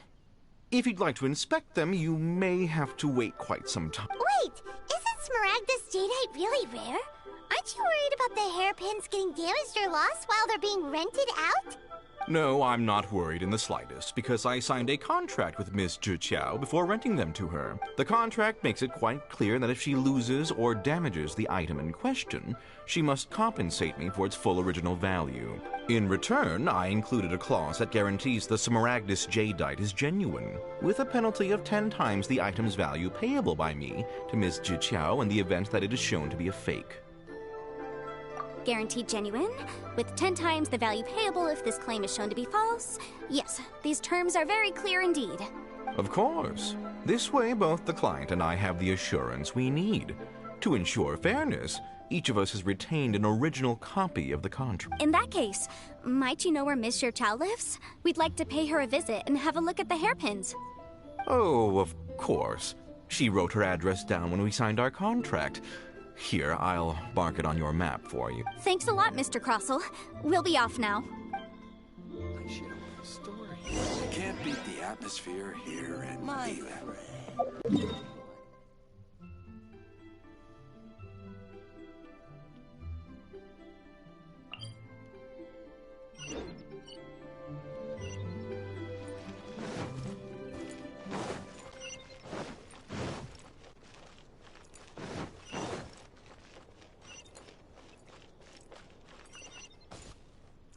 How do I get up there?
Oh, whatever shall I do? Yes, that's me. Is there something I can help? How do you do, Monsieur Chow? We understand from Mr. Crossell that you recently rented a pair of hairpins from him. My associates and I are very interested in them.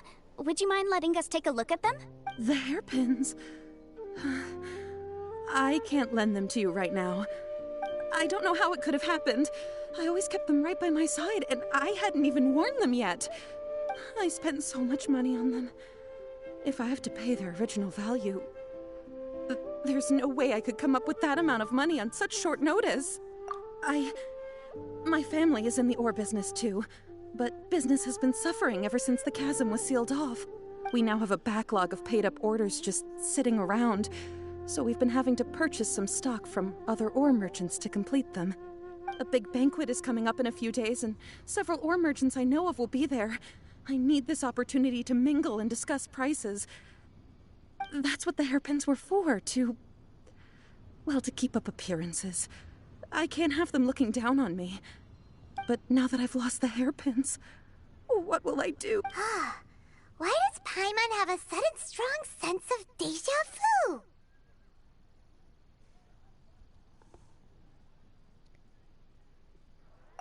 Would you really?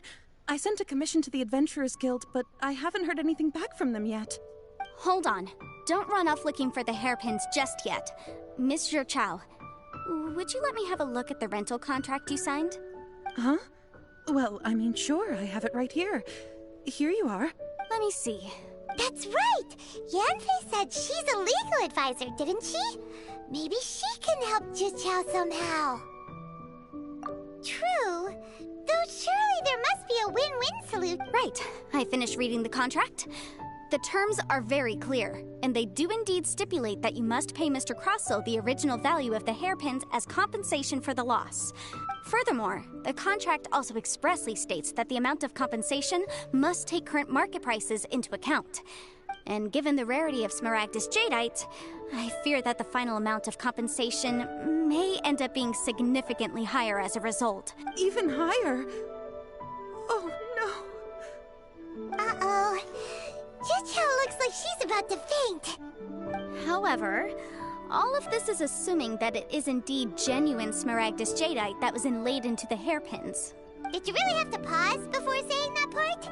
Anyway, the hairpins are lost, so how exactly would we be able to find out if the Jadeite is genuine or not? Whichever way you look at it, we've got to start by finding those hairpins. Except that if we found the hairpins, there'd no longer be any need to check whether the Jadeite is genuine, would there? Seems right. Please. Please, Don't trouble yourselves over this. The fact is, I lost the item, and I should pay compensation per the contract. However much it is, I will have to pay it. My family are merchants, after all. It's vital that we keep our word and respect our contracts. Now that it's come to this, I really shouldn't keep Crossell in the dark any longer.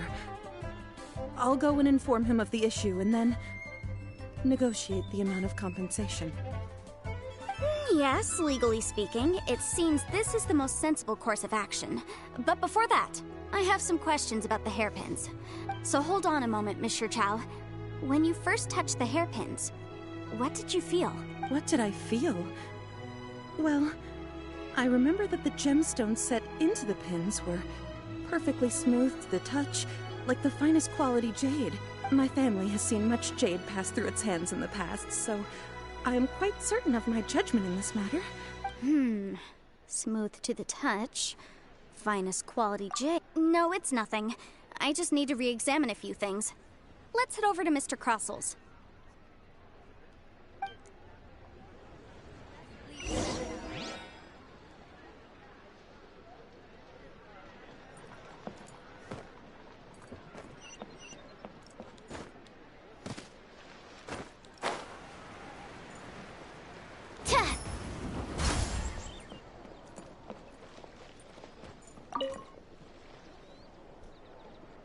Ah, Miss Yanfei, you've returned.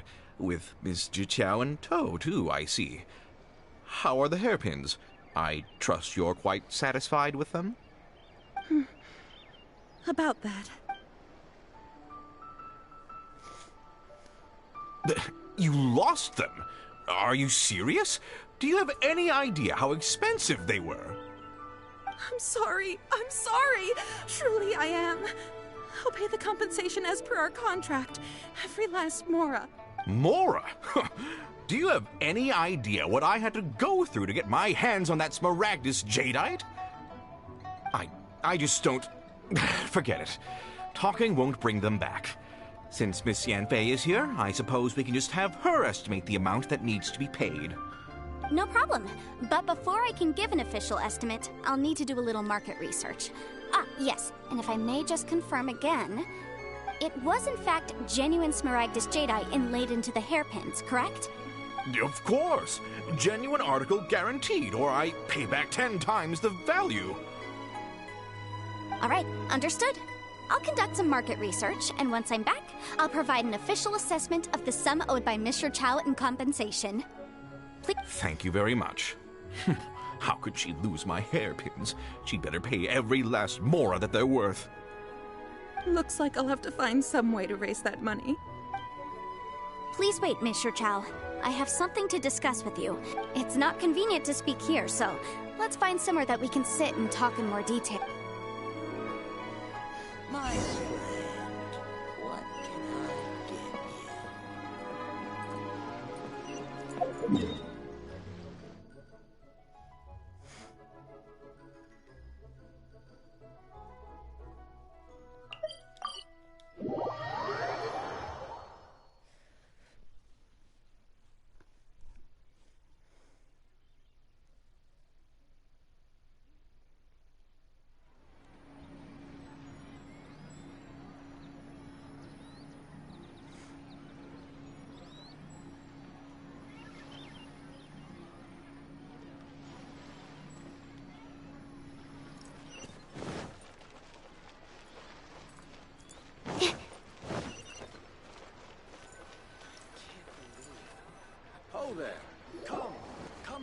Miss Yanfei, what is this about? Are you here to tell me how much I owe? No. What I wanted to talk about is, there is a chance that the ore inlaid on those hairpins may not be Smaragdus jadeite after all. What do you mean? Are you implying that you already sneaked off and found them? Obviously not. I'm no adventurer, let alone a member of the guild. I don't run thankless, time-consuming errands for a living. Let's just say I made some deductions. I don't know if Granny told you this, But Smaragdus jadeite is found deep underground and contains very concentrated elemental energy. If mere mortals come into contact with it, well, they'll be sick in the best case. And in the worst case, they could even experience a dramatic change of personality. It most certainly would not be smooth to the touch. Mr. Chow, did you at any time feel unwell while the hairpins were in your possession? No, not at all. I felt perfectly fine the whole time. Not even the slightest bit unwell. I didn't feel anything special at all, in fact. Now that is strange. I noticed earlier that there were elemental traces in Mr. Crossel's vicinity. If I've deduced correctly, he may still have the Smaragdus jadeite in his possession. If that's the case, we should go confront him right now and expose his dirty scam right to his face! Absolutely not. If we were to confront him now, there's no way he would admit to it. Eventually, he would find some argument to compel us to leave. And then, he'd throw the Smaragdus jadeite into the sea the moment we were gone. After that, he would simply insist that Mr. Chow pay up per the contract. He would lose nothing. Meanwhile, we would have to look under every stone in Liyue, hoping and praying that the hairpins do actually still exist somewhere in this world. So vivid that Paimon thinks it might be experience. Oh, it certainly is. I've seen my fair share of situations like this, and brute force methods are certainly one way of resolving them. Fortunately, I have far more elegant solutions at my disposal. I'll share them with you in due course. Well then, since you're so experienced in dealing with problems like this, perhaps you could help me, Miss Yunfei. Oh, that won't be a problem. But first, Mr. Chow, could I ask you to please sign this contract? Huh? Does there have to be a contract for everything? Paimon can't even keep track. It feels like Yanfei is even more concerned with them than a certain someone else we know. These are my formal terms of engagement. Everything prior to now has just been pro bono advice. But for me to investigate any further, I require a written contract. Any work commissioned but not bound by a contract cannot be relied upon. I understand.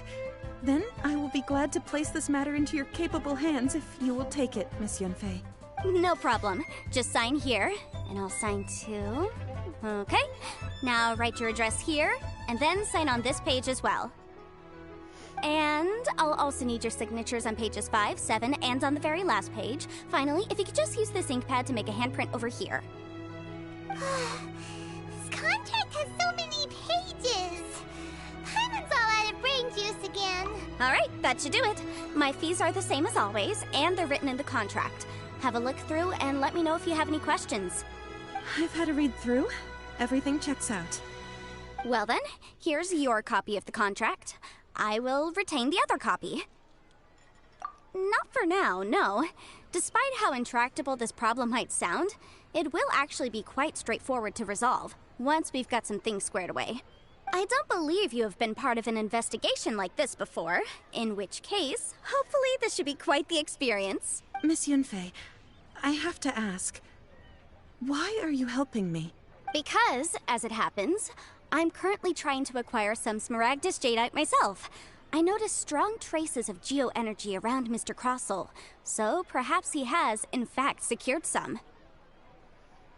Whether he actually made it into an item of jewelry or not is a separate matter, but either way, it's a lead.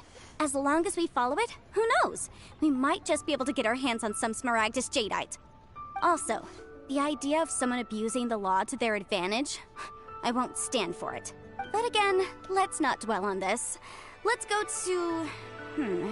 where can we find someone who processes ore? Ah, I've got it! Let's pay a visit to Chateau, the boss of the Jade Mystery. He's a professional when it comes to working with stone and ore. If Mr. Crossell had his ore worked on at all, Chateau would undoubtedly have been his first choice.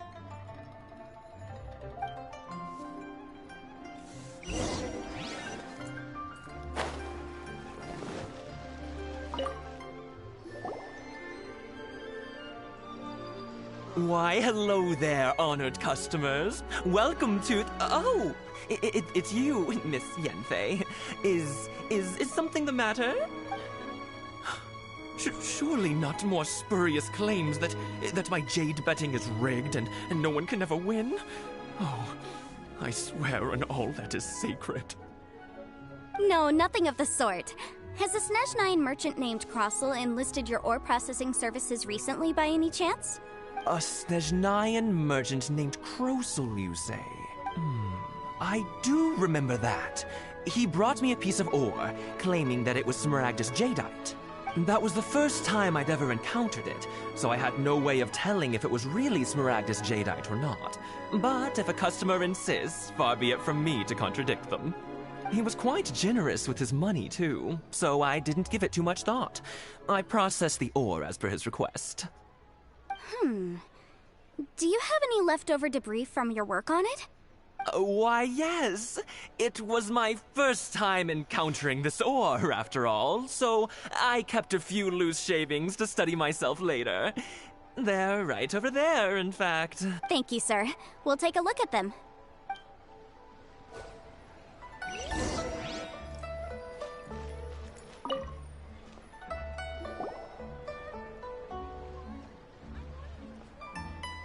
Huh? If my eyes don't deceive me, the cross-sections and patterning suggest that these are Smaragdus nephrite shavings. Yes, it's not particularly rare, nor is it especially valuable. It's used to make jewelry all the time. I've heard it said that Smaragdus nephrite is in fact the outer layer of Smaragdus jadeite, though no one's ever proven it. A thin layer of separation, huh? If you must see for yourself, try examining these shavings for traces of elemental energy. Smaragdus nephrite is an entirely ordinary ore, containing no elemental energy whatsoever. Is that so? Well, we might as well give elemental sight a shot. So, did you find anything? So they really are different. But wait, how come Jichao was able to tell what it was just by looking at the shards? There's nothing special to it. It just so happens that I've come across a great many of these in my time. These two stones actually look very similar. Someone without a deep understanding of them would find it very difficult to tell them apart. There may be only a subtle difference for the casual viewer, but that translates to an astronomical difference in terms of the market price. And, I'm sure, a significant difference in the cost of having them carved into shape. All right, let's focus up. We're going off on a tangent. But, never mind, Shirto. Why would Mr. Crossel... Unusual actions have unusual reasons behind them. Let's take some of these shavings back to Chateau.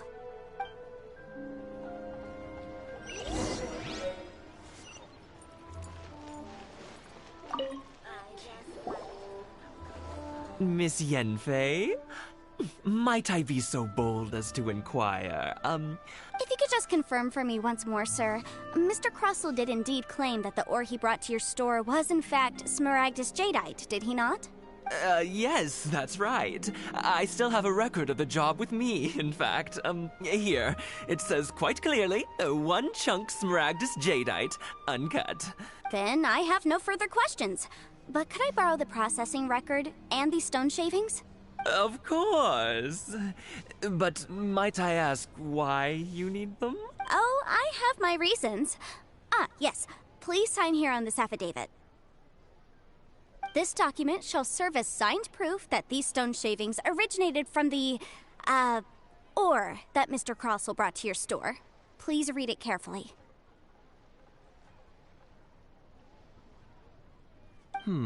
Yes, I see. Forgive me for asking again, Miss Yanfei, but might I know the nature of the incident on this occasion? I wouldn't say there's been an incident, just a minor issue. Thank you, sir. I'll take these with me. With this hard evidence to back us up, Crossel won't dare try to deny what he did! On the contrary, this is far from sufficient to build a case. We need to find something a little more compelling. If you want to make jewelry, you need a professional jewelsmith. Let me think. Jewelry. Nope. Aha! Got it! Xingxi. She often helps people to find a jewelsmith. Let's go. Well, that was quick. Because lots of people come to me for legal advice every day. As you know, Liyue Harbor is the city of contracts. And contracts, well, I should say laws, but the amendments made by the Tianquan to our laws are unnecessarily complicated. How can I put this? It just seems like they're hard to understand and impossible to finish. As such, legal advisors like myself provide quite the popular service indeed. So you help them make sense of the law. But didn't you say that it's hard to understand and impossible to finish? Yes, well, that's no obstacle because I've memorized all the legal codices. You memorized them? You sound surprised. Knowing the law inside out is a legal advisor's bread and butter, you know? Oh, this has nothing to do with being an Adeptus. I just like reading things. Again, with that casual tone. Well, that's that then.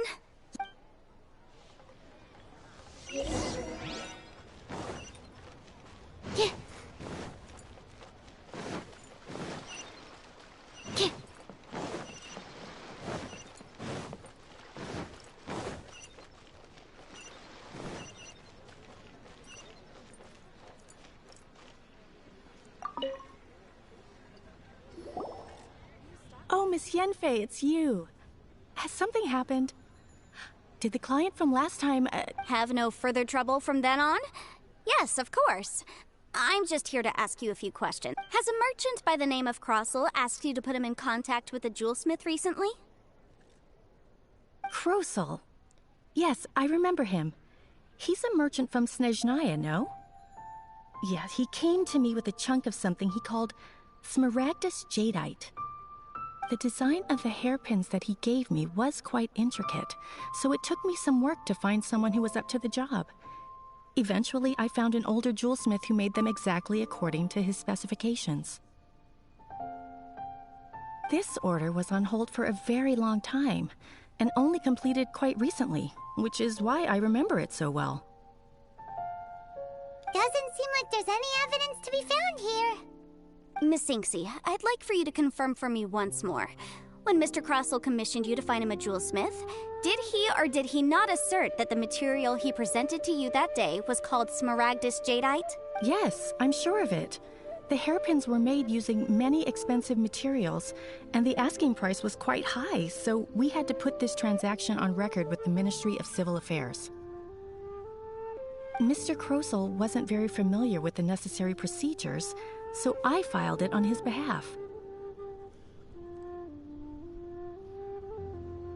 I also kept a copy for my own records. See for yourself, the item is called Smaragdus Jadeite Twin Phoenix Pins. The inlaid gemstone is recorded as Smaragdus Jadeite. The document even has the official seal of the ministry on it. Thank you, Sinxi.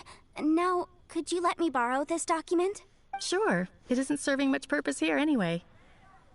I take it then that there's been some more trouble? Nothing you need to worry about, just a minor issue. I'll return your document as soon as I'm done with it. Thanks again. Why is everyone's first reaction always to assume someone or something is in trouble? I believe we have almost all the evidence we need. We just need to make one last trip.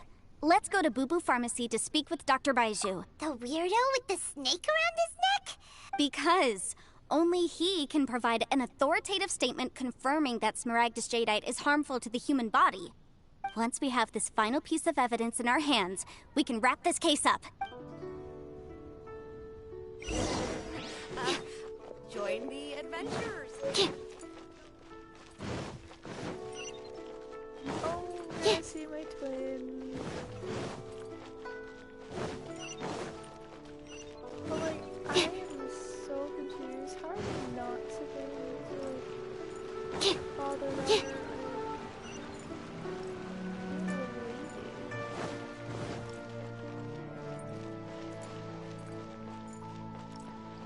Look at them, they look so much alike. My, to what do I owe the pleasure? Though I'm afraid that if you're looking for our little Chi-Chi, she's out gathering herbs. And if it isn't Miss Yenfei as well, now that's an even rarer honor. What business brings you here, might I inquire? Some charlatans peddling ineffectual medicines again, no doubt? No. I'm here this time to ask if you're familiar with Smaragdus Jadeite. Smaragdus Jadeite? Why, yes, there is some information about it included in the 6th commentary on the 7 Mountain Treatises. The 7 Mountain Treatises states that this substance springs forth from stone marrow within the mountains, and will bring disaster to any mere mortals who touch it. It is abundant in elemental energy, so if someone without a vision is in contact with it for a prolonged period, best case scenario, they fall ill. Worst case scenario, they'll suffer great changes in personality, and their illness will only ever get worse. Anyway, I'm sure you didn't come all this way just to chit-chat. Knowing you, Yanfei, and given the specific nature of your question, I suppose that you're about to ask me to write an official affidavit attesting to the pharmaceutical peculiarities of Smaragdus Jadeite? That is indeed the case. If you would be so kind, Dr. Baiju.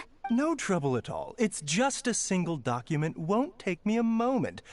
I would mention, though, that you are not the only one who's developed a curiosity for Smaragdus Jadeite recently. A Snezhnayan merchant came to ask me about it not long ago. But after I gave him my reply, his expression shifted to one of remarkable disappointment. I wonder, Miss Yanfei, if your pressing business might be related to this Snezhnayan merchant? You needn't concern yourself about that, Dr. Baiju. Thank you for penning us that document. I'll make sure to compensate you in due course. You're too kind. Take care now. That Baiju guy is as weird as ever. Is it just Paimon, or does it feel like he was fishing for something back there? Dr. Baiju's always been like that. Well, we have the evidence we need. Let's go find Mr. Crossell.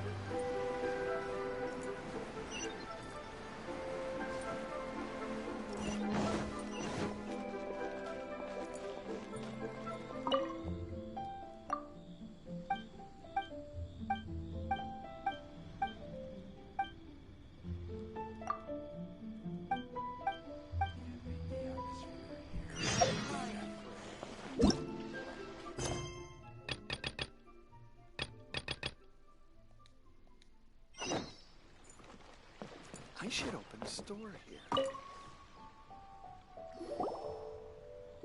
Miss Yanfei, have you finished your investigation? I trust you will now be in a position to assess the compensation due. Yes, my investigation is indeed concluded. I can now provide a final figure for the amount payable. Wonderful. Well then, please, could you do the honors, Miss Yanfei? Of course. According to the stipulations of the contract, Mr. Crossell, you must pay Ms. Zerchow 10 times the original transaction price in Mora. Sure. Wait, what? Me pay her? Surely there's been some kind of mistake, Miss Yanfei. Not at all.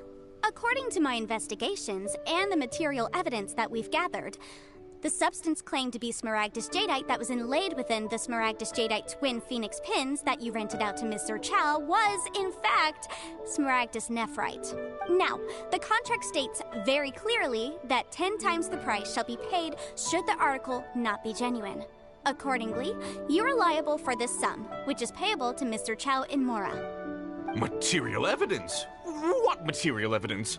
Why, Miss Yanfei, you cannot frame me like I spent a huge sum to obtain that Smaragdus Jadeite, and yet you claim that the ore inlaid on the hairpins is somehow fake? I demand to see your evidence. Indeed. Only a testimony from an expert witness involved in the processing of the ore can serve as an authoritative assessment of whether it is genuine. Traveler, please produce the evidence in question.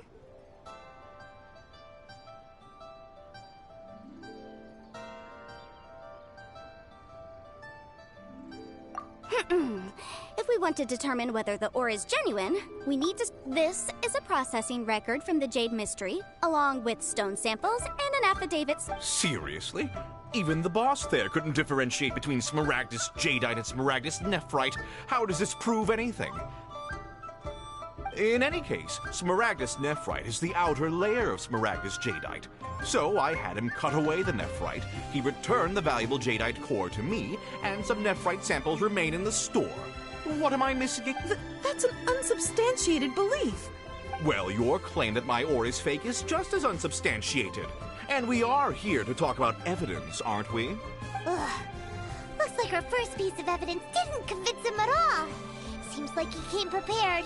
What should we do? Hard evidence. Something legally binding. We have just the thing. Show him. This document proves that my hairpins are the real deal, doesn't it? This is the Ministry's seal, after all. It shows that the ore inlaid on the pins is indeed Smaragdus. Our second piece of evidence didn't work either. You know, you could be right. Perhaps the hairpins are... Of course I'm right. All the evidence shown supports my story. Well, hang on a moment now, because I do recall one final piece of evidence that we haven't revealed yet. Traveler, would you do the honors? What? Smaragdus jadeite springs forth from stone marrow within the mountains and will bring disaster to any mere mortals who touch it. Sustained contact with Smaragdus jadeite over a prolonged period will, in less serious cases, cause a mild malady, while in serious cases, the patient may suffer a dramatic change of personality and fall seriously ill. Mr. Crossell, were you aware of these peculiar properties of Smaragdus jadeite? I... No idea, you say? I'd guessed as much.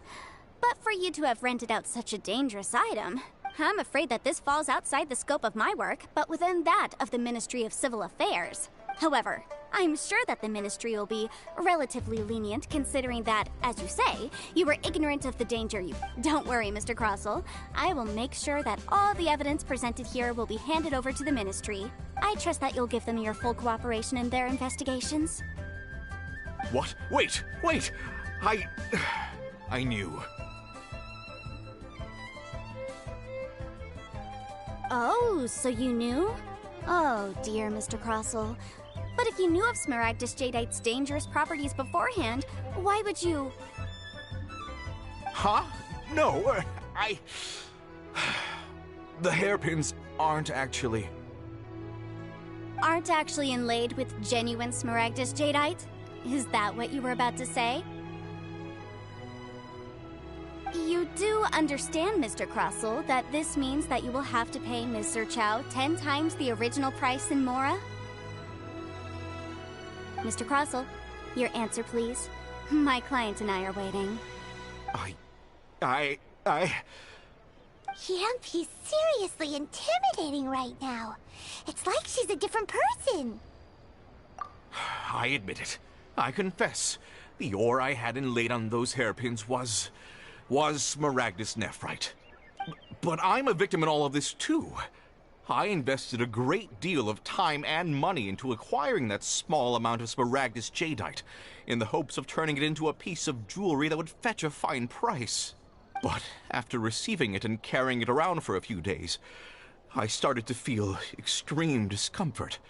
I couldn't sleep a wink or eat a single bite. I was in a constant state of agitation, too. I went to Boo Boo Pharmacy to get myself checked out, only to discover that this sort of stone cannot be worn as jewelry. But how could I let all that money go to waste? That's why I had another pair of hairpins made from Smaragdus nephrite, which is almost indistinguishable from Smaragdus jadeite. I kept the real Smaragdus jadeite in a specially made box. I daren't touch it again. I was worried that someone would see through it, which is why I only dared to rent them out, not sell them. And then to top it all off, Zhiqiao lost the hairpins after I rented them out to her.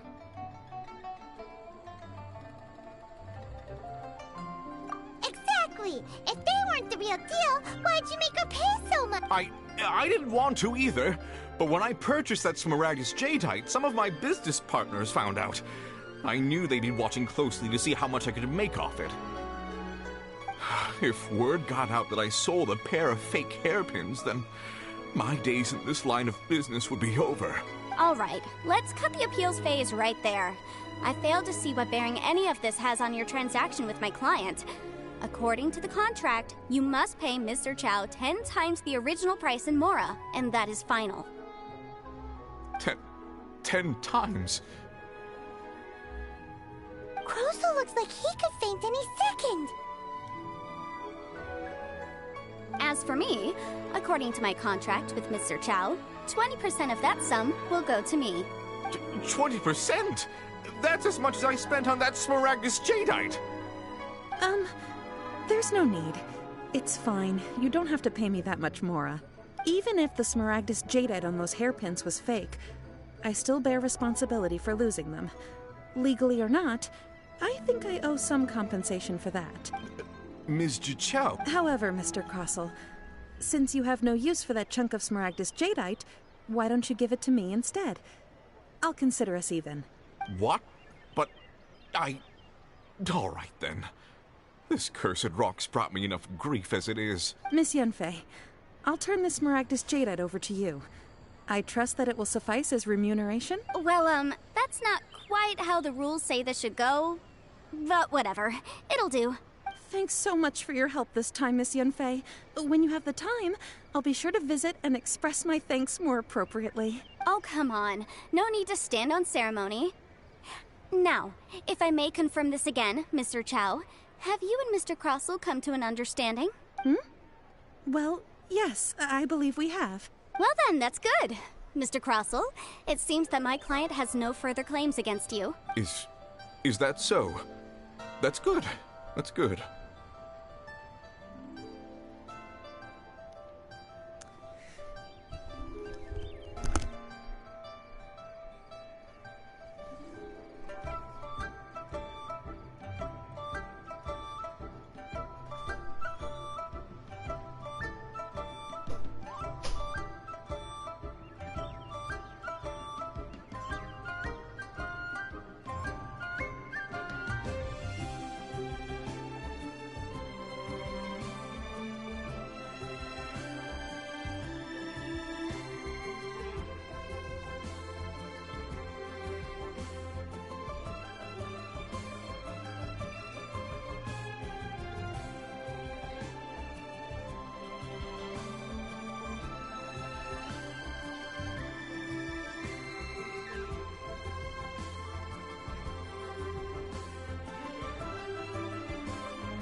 And we're back.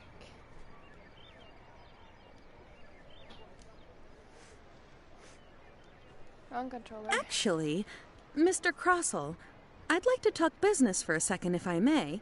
I could see from the hairpins you produce that you're very skilled in jewelry design. My family, on the other hand, works in the ore business, and we have a fair stock of fine ores. If we could join forces, your jewelry designs and our choice ores, I think we could do some fine business between us. Let me think for a moment. Well, that's that. And we've got the Smaragdus Jadeite that Granny wants too. All's well that ends well, eh? Exactly. Usually when someone tells us they've lost something, we end up searching all over the place for it. But this time, you managed to solve the problem with just a big stack of documents. Even though the solution didn't involve actually finding the hairpin. The right solution depends on your perspective on the problem. The objective of my client, Mr. Chow, was to reduce her liability to pay compensation. So, rather than looking high and low for some hairpins, proving that the rented item was nowhere near worth what the vendor had claimed it to be was the more efficient solution. An Adeptus. Speaking of, you took part in that battle, didn't you? In which case, you would have heard what Granny said. Liyue Harbor is now a city ruled by humans. The title of Adeptus means precious little to me compared to my job as a legal advisor. In any case, don't you think that the Liyue Harbor of today needs legal consultancy far more than it needs adeptal powers? Paimon can think of someone who would definitely disagree with your reasoning. Well, since we got what we came for, it's time to pay Granny a visit. I bet she's been on tenterhooks for a while now.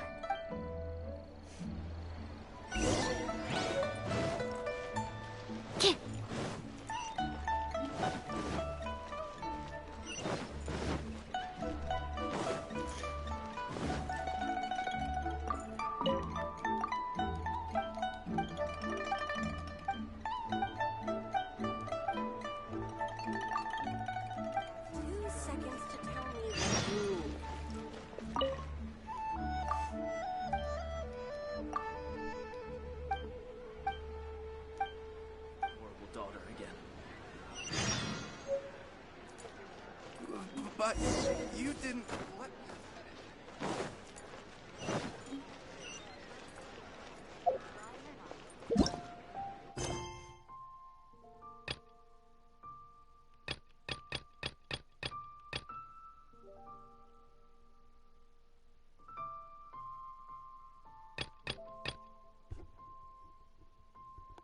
Oh, hopefully we're almost done.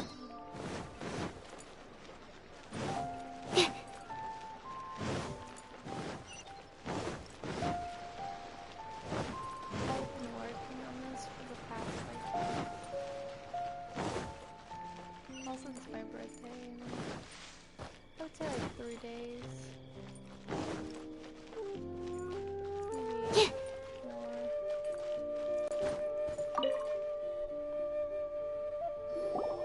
Ah, you've returned. How did it go? Were you able to find the Smaragdus Jadeite? Good, good. Then we have all the materials we need. Well, if we're all set, Granny, I'll get going now. Got a ton of clients waiting for me back at the office. Oh, you. All right, then. Go see to your business. Granny should be able to handle the rest. I'm off then. Bye! Oh, yes, Traveler. Make sure you don't lose the business card I gave you. I've been looking into the laws of other nations as well. If you should ever bump into any trouble with the law, come find me directly. Regulars get discounts, too. Come now, child. Are you leaving or are you not? If you have no wish to leave, perhaps you'd like to help me clean my teapot, hmm? I'm leaving! I'm leaving! Runs off. That child. Goodness knows where she learned to be so rambunctious. Her father was hardly so riotous or fond of talking nonsense back in the day when he stood beside Rex Lapis. Indeed she is.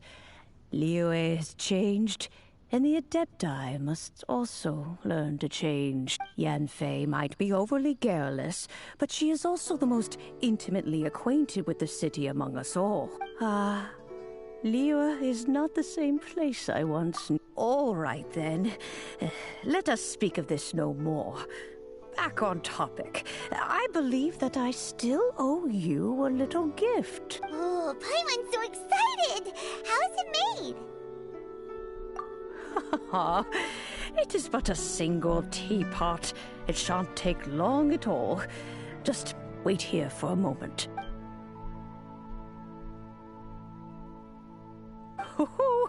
There we go. So This pretty. Serenity pot is all yours now. Hold it firmly. If you were to drop it, oh goodness, who knows what might happen. Take these blueprints with you as well. You'll need them if you wish to make your teapot a little more lively inside. Wait a minute, Granny. How exactly are we supposed to use this teapot? Oh, you needn't worry about that. I've already arranged for a certain little helper to await you within this teapot. She will explain everything you need to know about it. Wondering.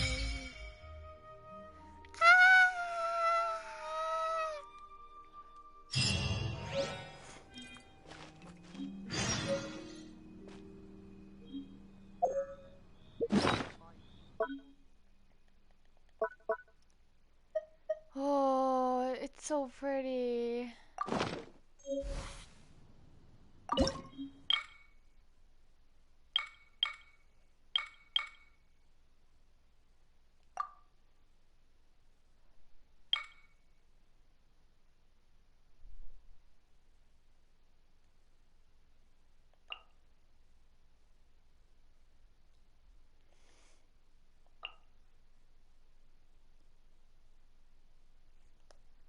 Alright, let me Google this.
I just want to see what they look like.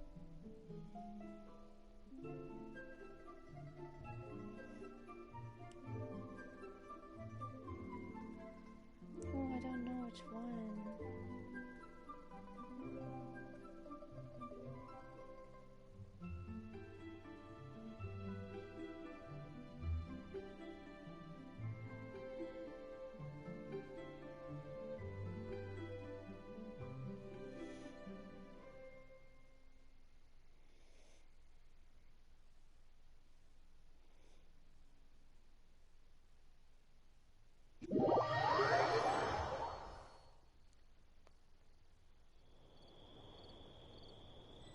Oh, someone joined. This is a peaceful neighborhood.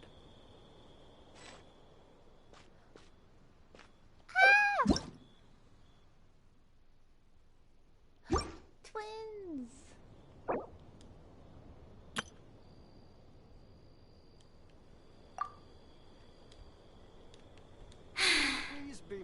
I haven't been out in a while. Whoa, we're so much alike.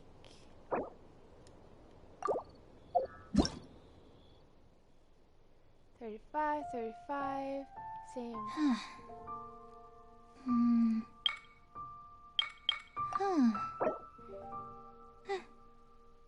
Oh, Zhongli, Yongfei, Bennett. 133 achievements. Damn. I don't know how many I've done. This is a peaceful neighborhood.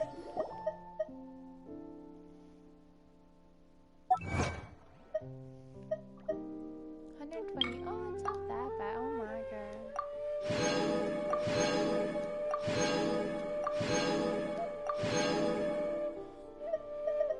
Never. Oh, actually. Razor.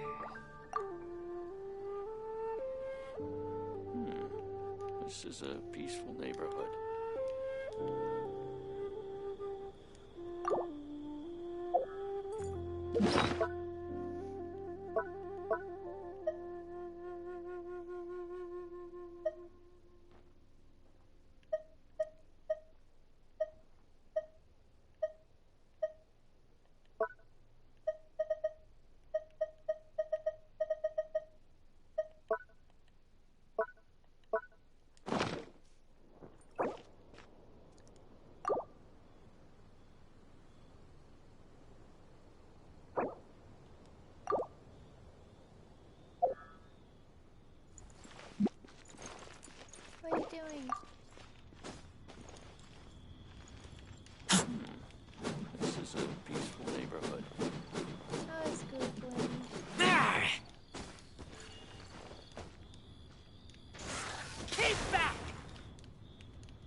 This is a How do I take it back? Well, it's just a floating piece of my world now.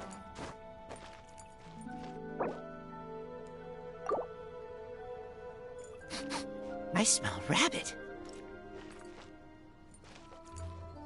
Why does Furtupa look way nicer than mine? This is a peaceful neighborhood. Oh well, at least it's colorful.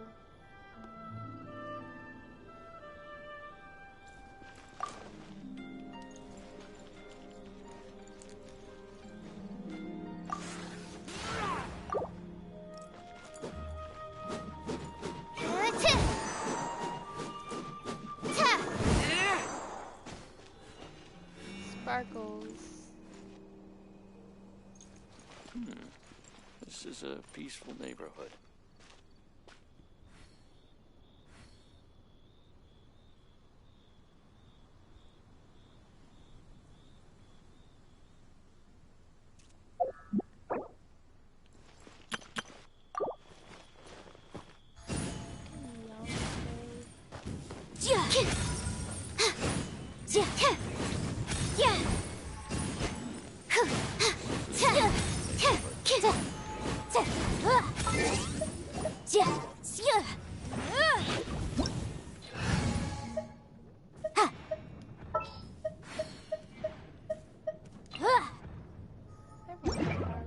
Lisa, to be honest.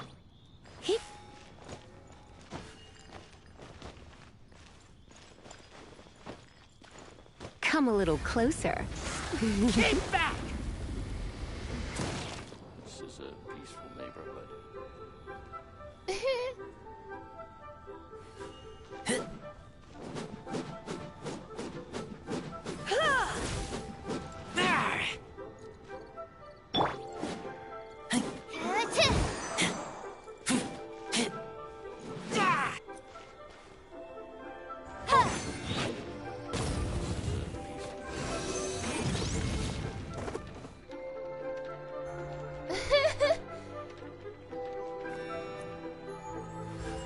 Whoa! That fits so perfectly.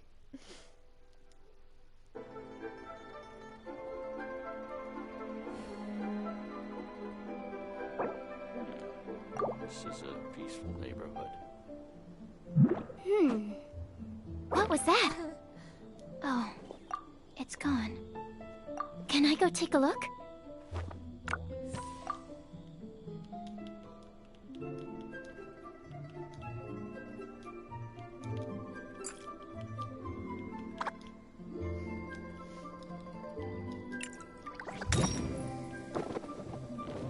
I'll remind you again. The law can be both a help and a hindrance.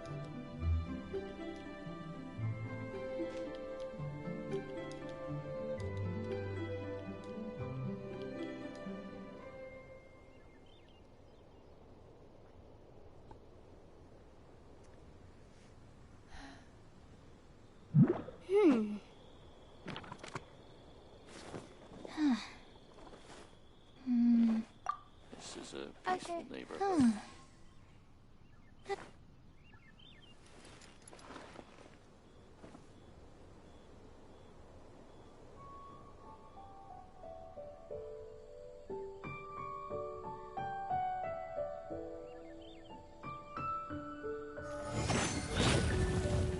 Oh, okay, Lava. I just need a moment to quickly take down some notes.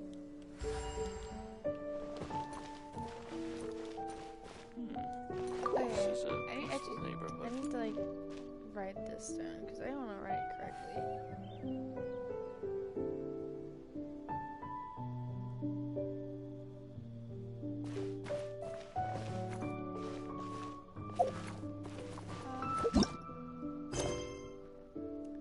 So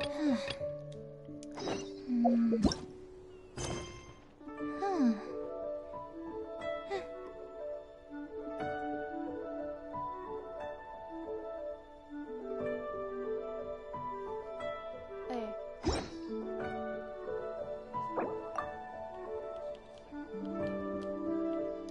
Sometimes the law is compatible with human nature, but sometimes the two conflict.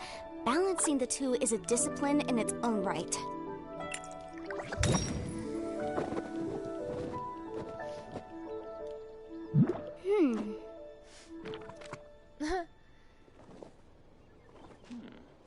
This is a peaceful neighborhood.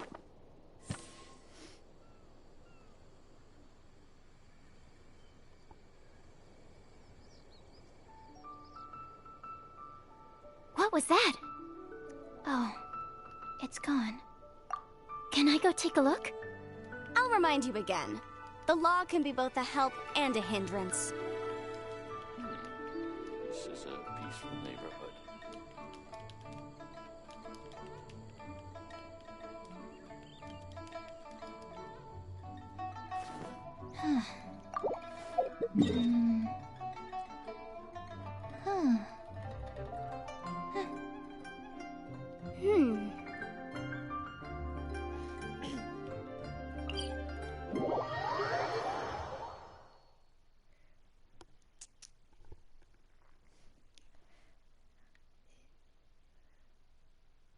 Just so I can call you mine.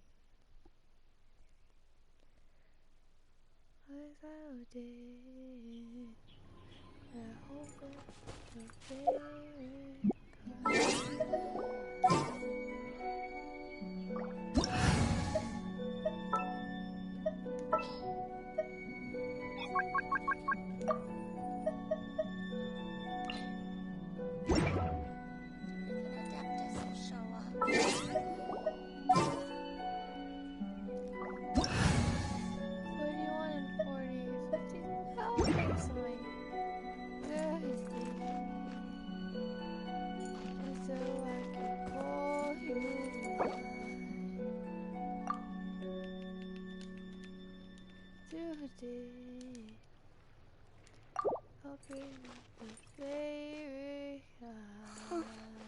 I wonder if an Adeptus will show up.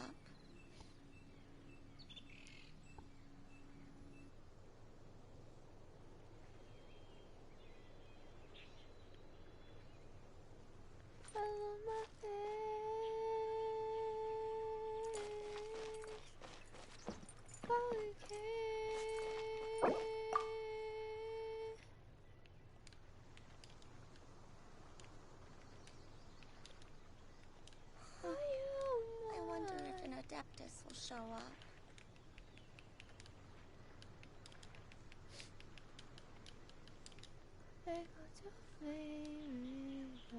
I just need a moment to quickly take down some notes.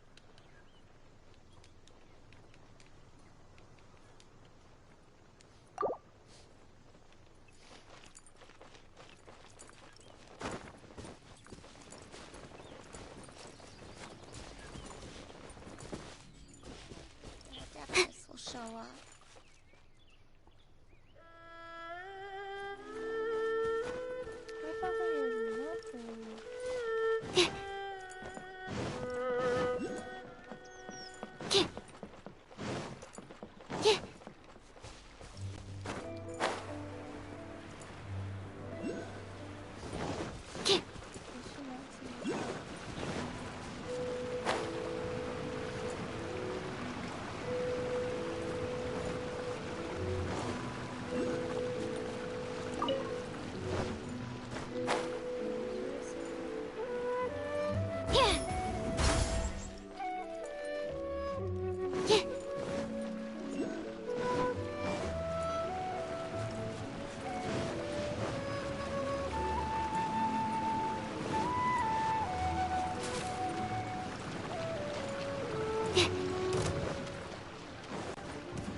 I died. I didn't realize I have this bad thing.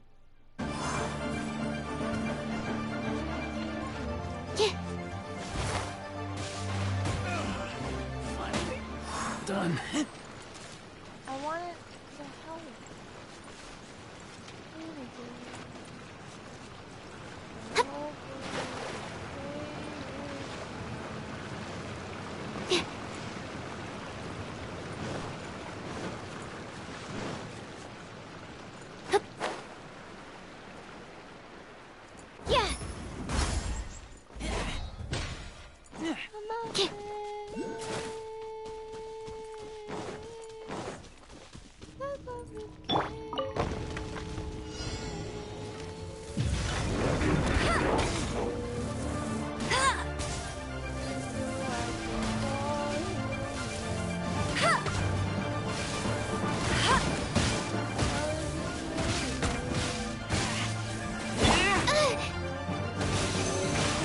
Stand clear.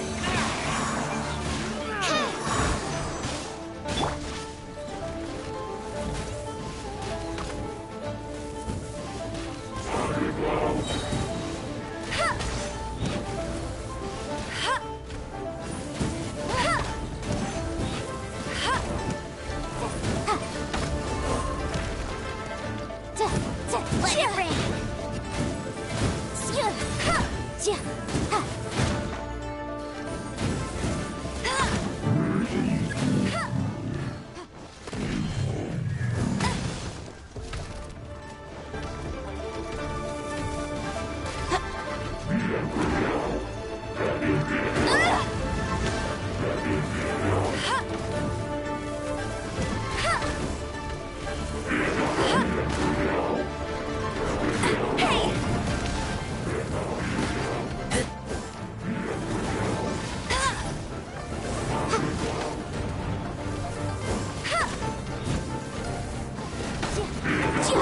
That's cheating!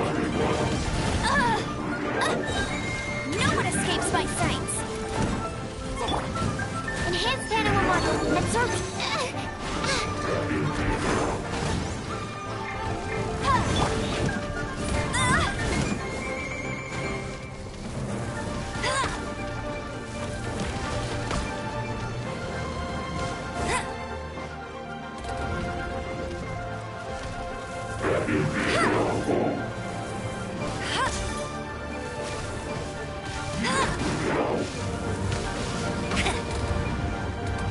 Take me back.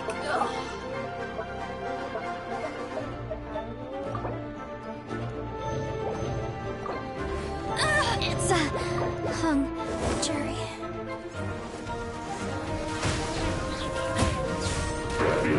I'll race you then. Go, go, Baron Buddy. Not so hard.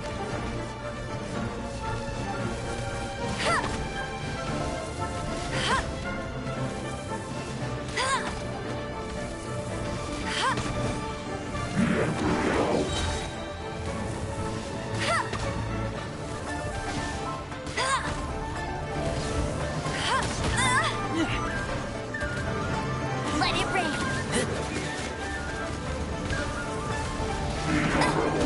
Lupical! My Lupical!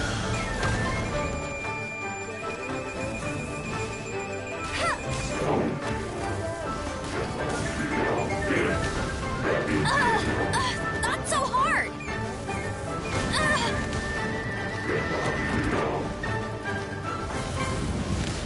I'll race you there.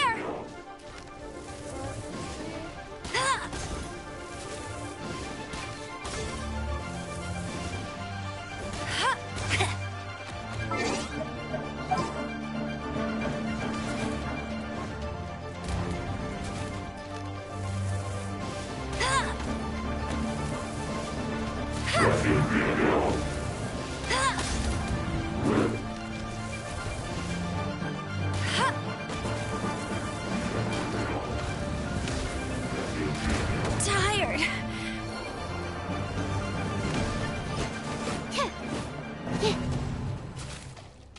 Okay. Look at God, look at love, look at how it overflowed.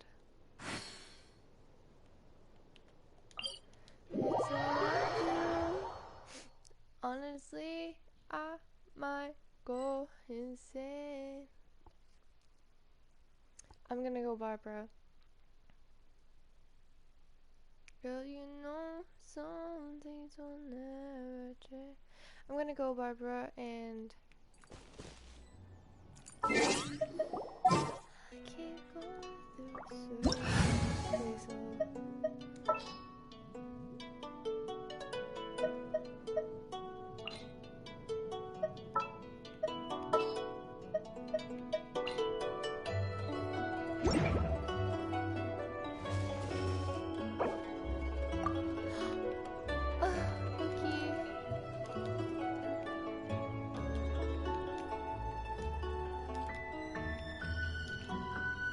two healers.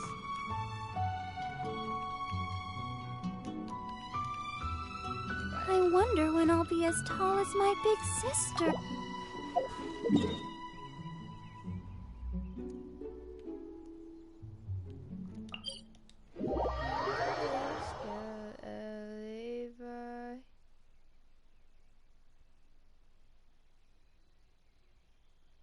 I sit on the bedroom floor, hop in the shower, spraying some more.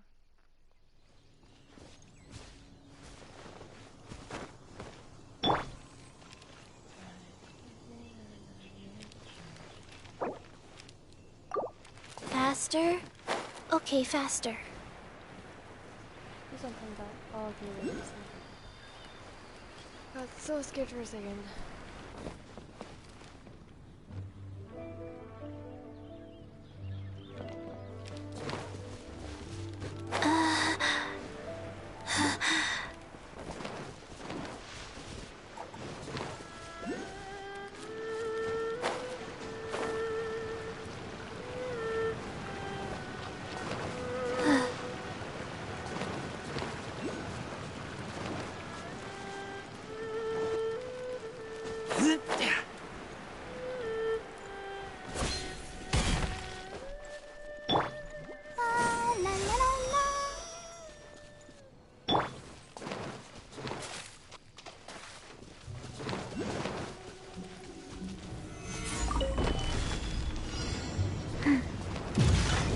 Opening box of Idk Life goes on.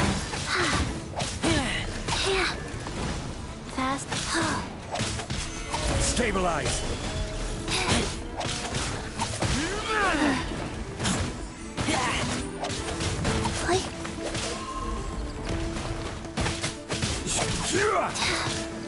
Solidify! Let the show begin.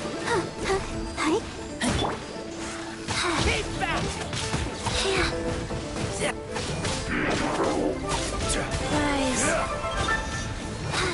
Stabilize!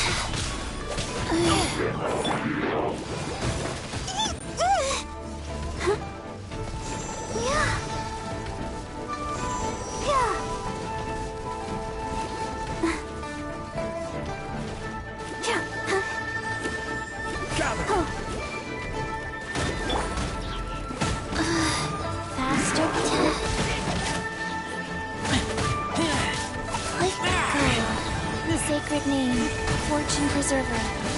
Stabilize!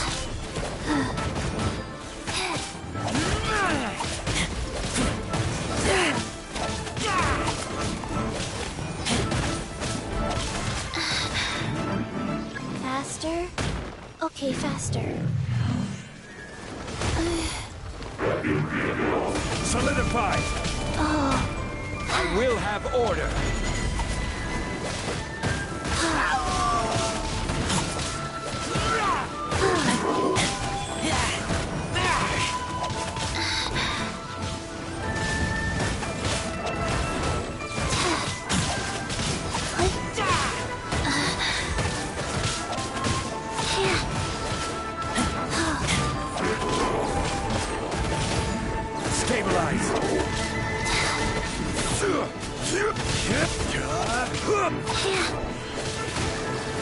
Wow.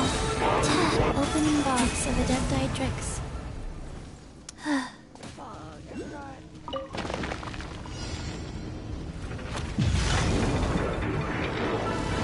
Faster? This is all. Okay, faster.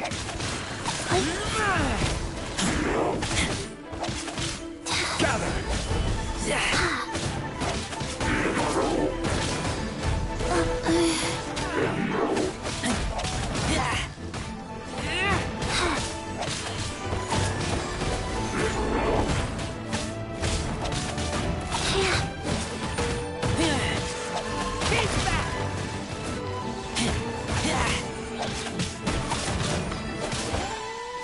Rise.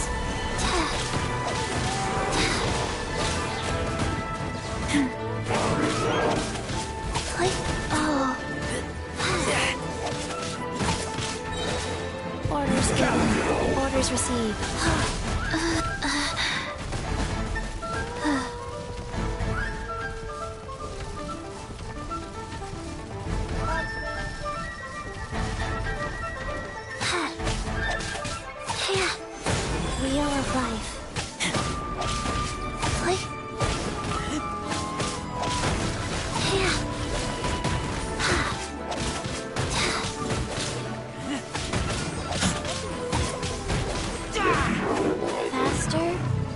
Okay, faster.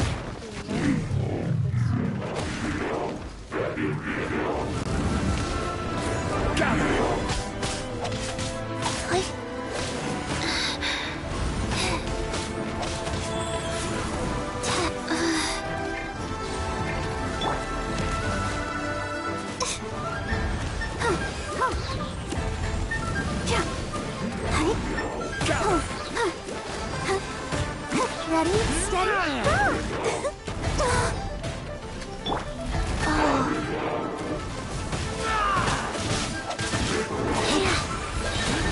Sacred name, fortune preserver. Life goes on.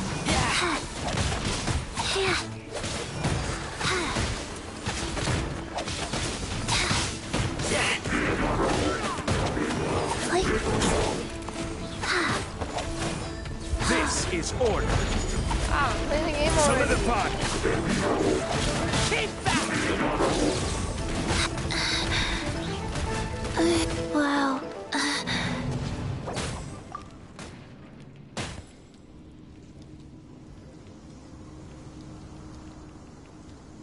This is hard.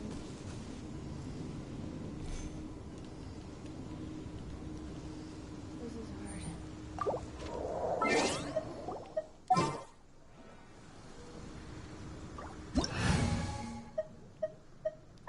You tried to save me. I love it when you punch me, 'cause I'm just late.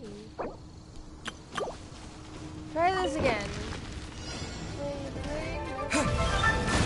Wheel of life. Quick! Orders given.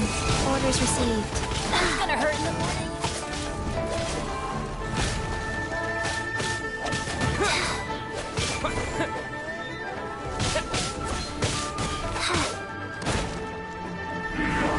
Terra Smash! I can't fight it. Out of the way! Why do they never miss? Yeah.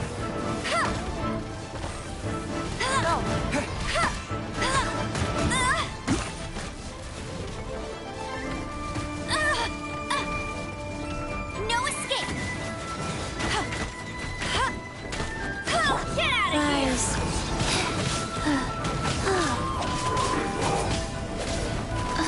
Terra Smash!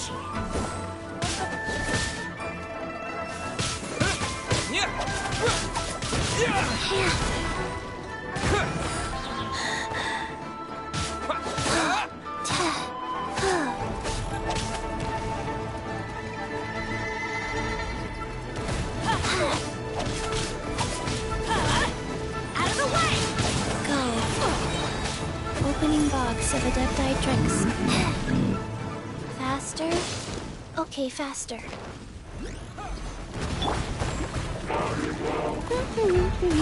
Out of the way!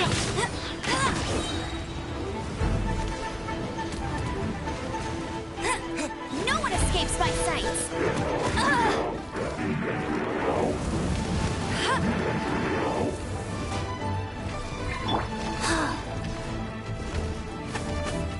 Faster? Everybody Rise.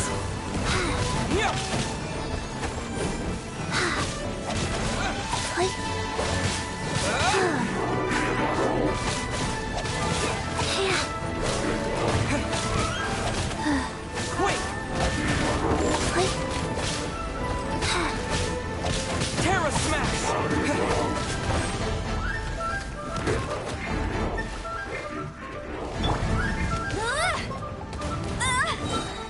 Go, Baron Buddy! Let it rain! Go! Bet you can't keep up with me!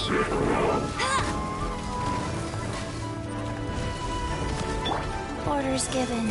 Orders received. Adventure time! Get out of here! Out of the way!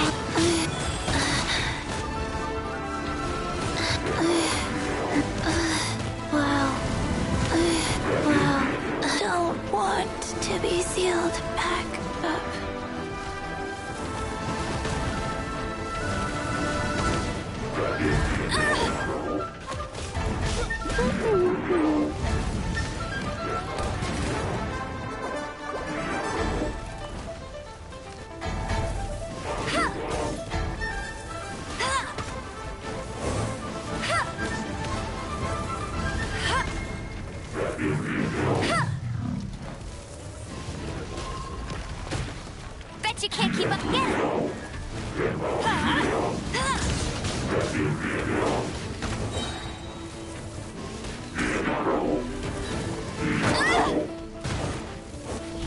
No one escapes my sights! Go ahead!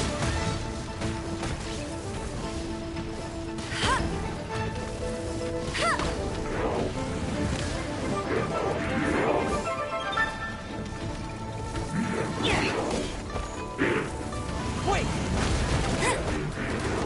Terra Smash!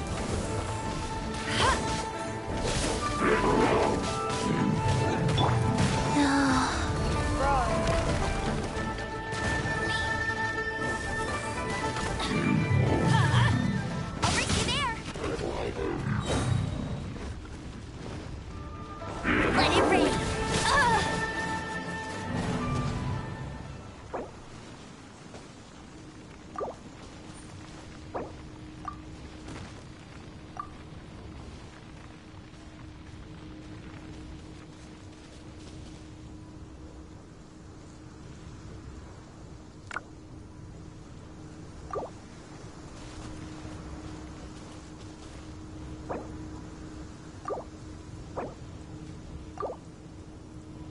Oh, ow!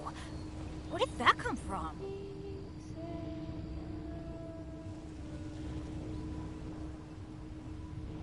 It would be nice if someone else actually joined.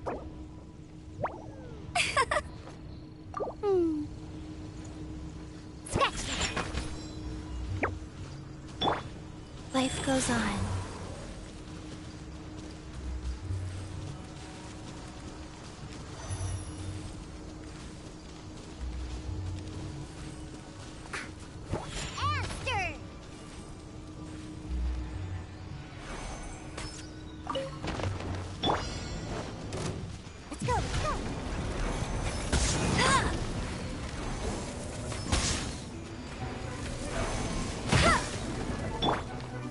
Go.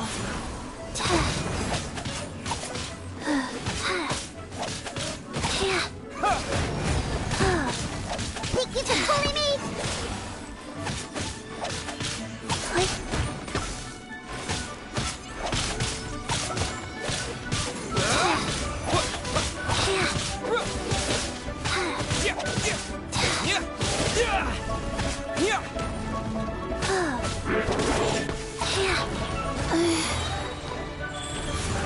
Opening box of Adepti Trick.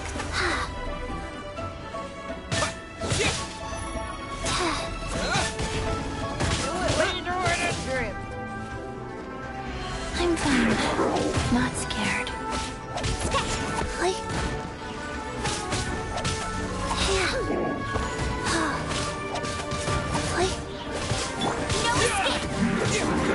Go, go, very fast!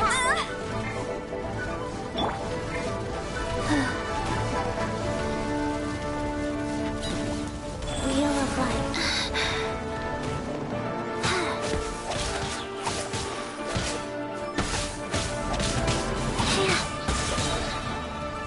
Orders given. Orders received. Wait!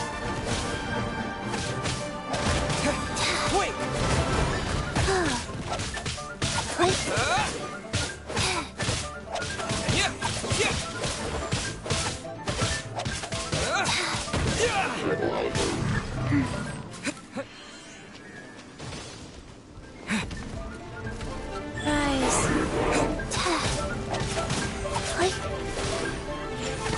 Think you can bully me?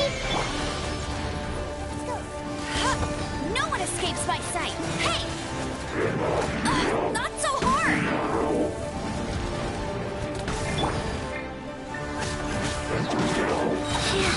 Sacred name. Fortune for...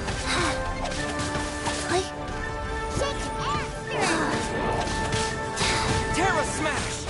Wheel of Life. Faster? Okay, faster.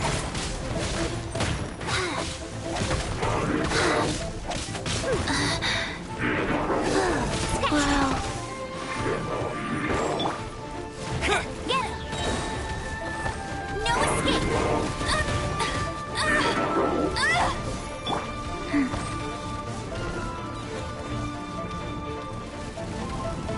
Faster? Okay, fast. Opening box of Adepti tricks. Rise.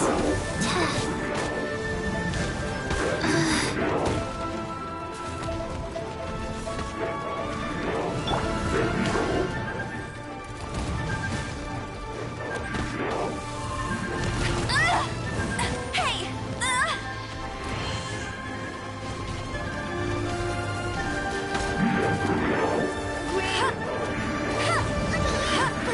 You got me.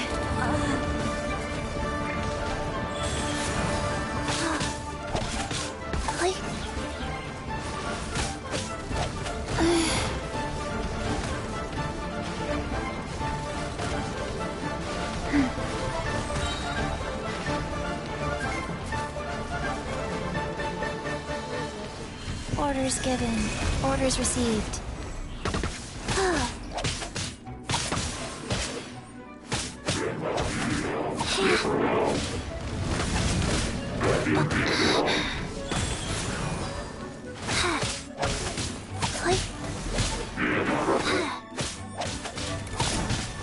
Wow.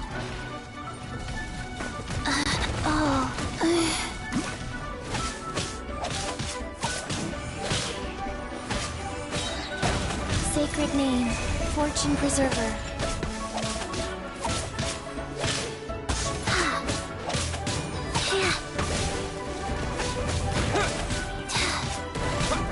Wheel of Life.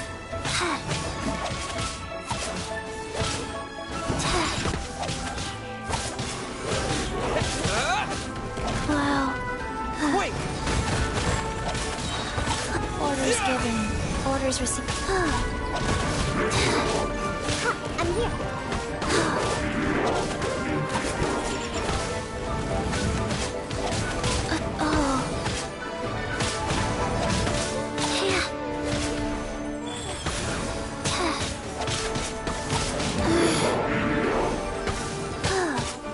Terra Smash!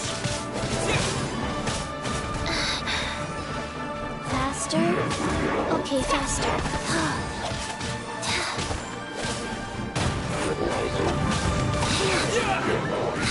Dust! Sacred name, Fortune Preserver. Think you can bully me?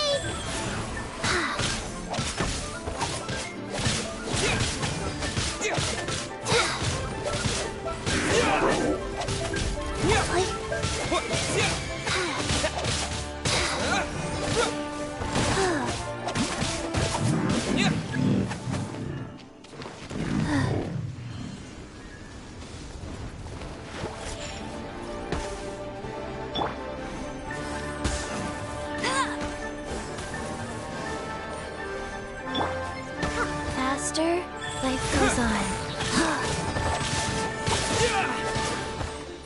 Diana Special!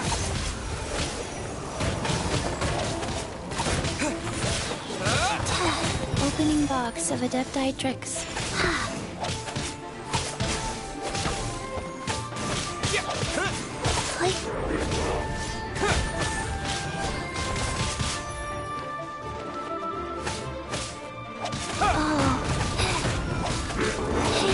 Let it rip! Shake your ass, stir!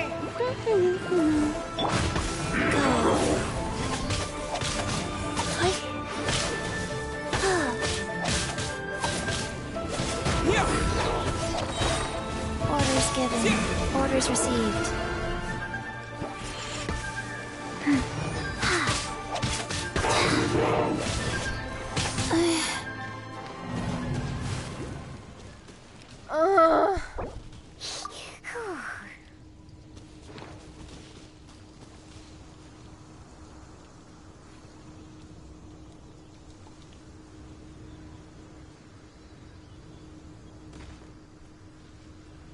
Let's go somewhere cooler.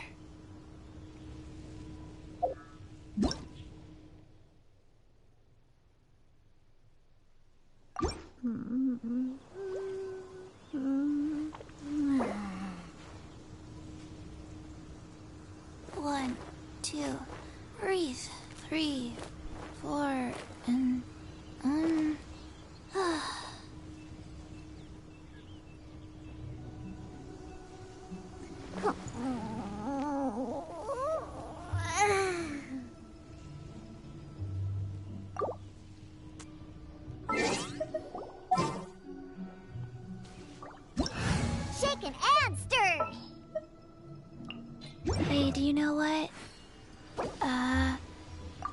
do I already forgot.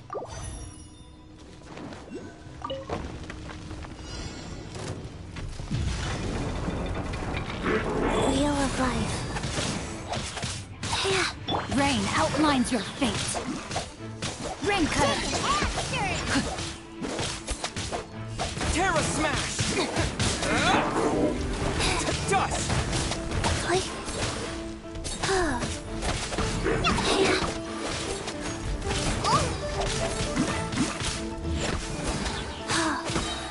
Sacred Name, Fortune Preserver. No, my sword! I'm here. Think you can bully me?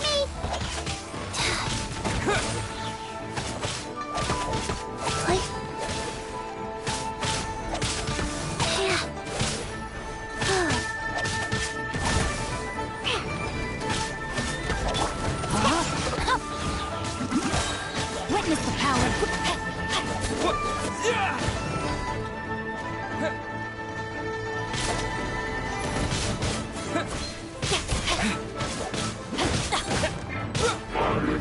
Opening box of Adepti trick.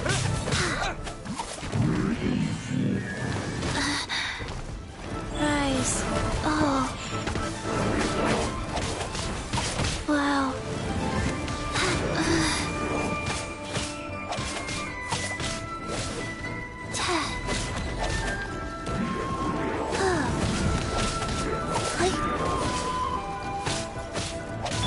Rain outlines your... Time to act. I let my guard down. Not good. Go.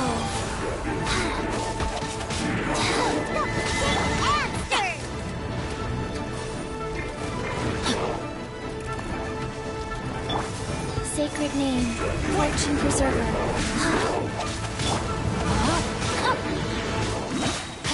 Let me weave you a verse.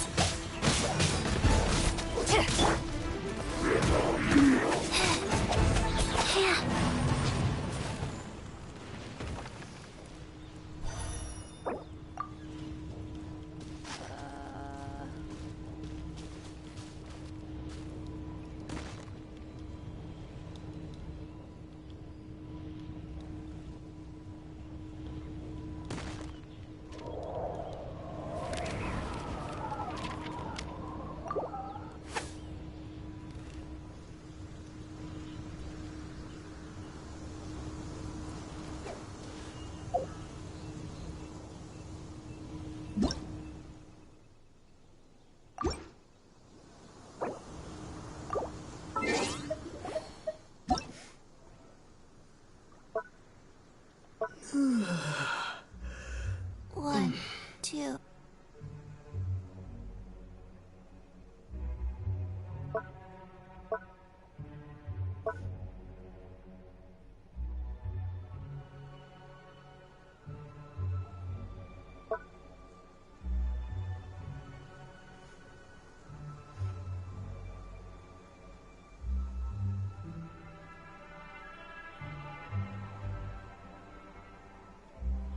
One, two, three, four, two, two. I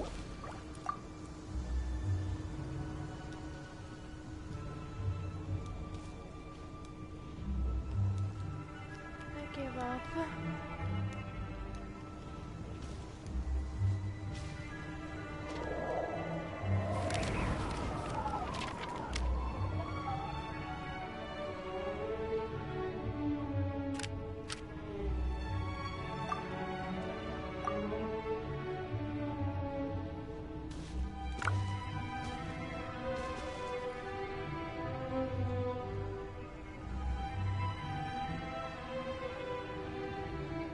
One, two, breathe.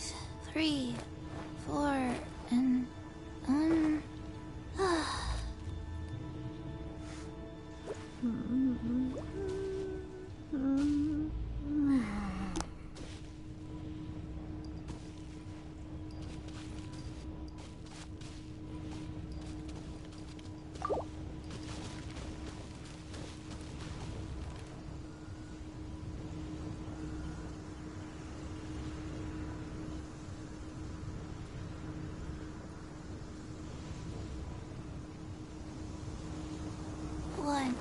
2.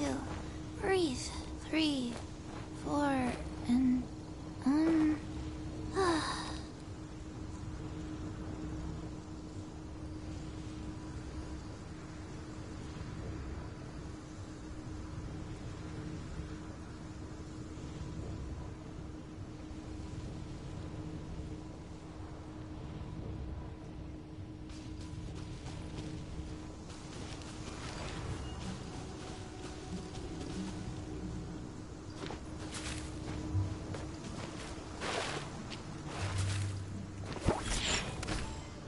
Rise.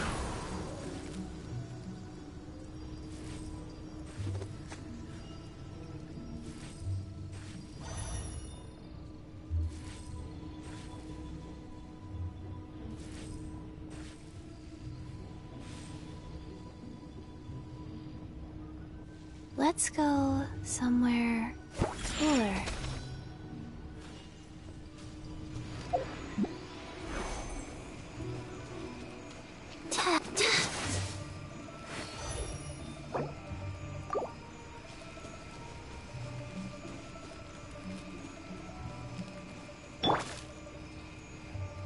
Rain outlines your fate.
Please.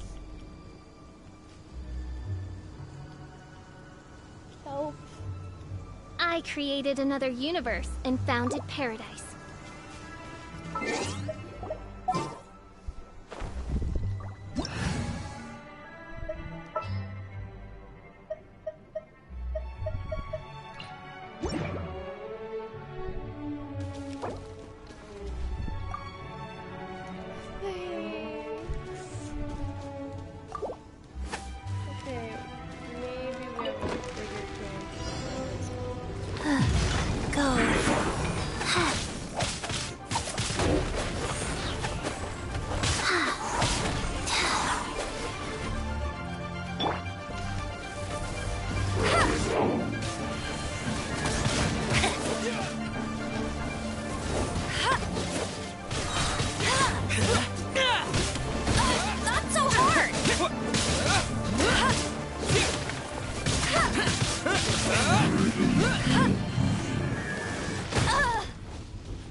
Box of Idk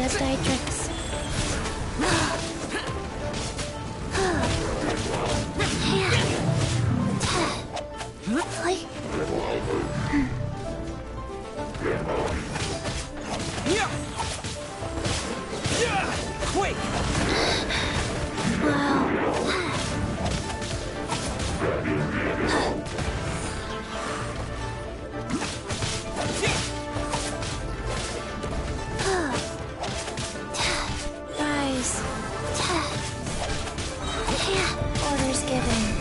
Orders received.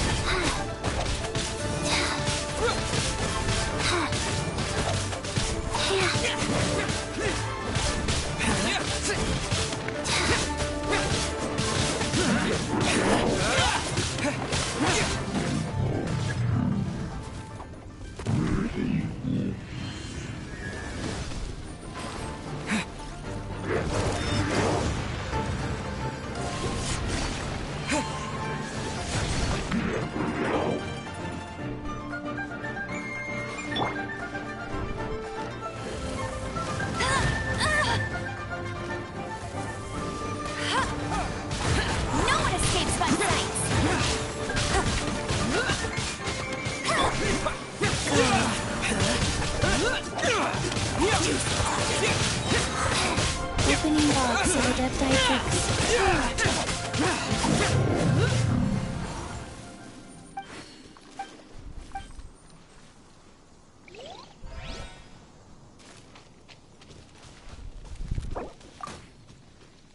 I love you. I love you.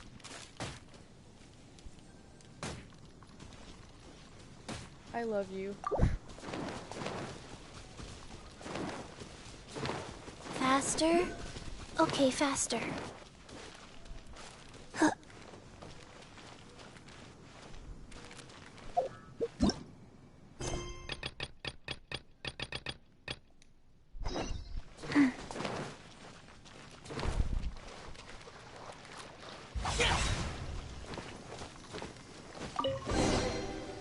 I'm fine. Not scared.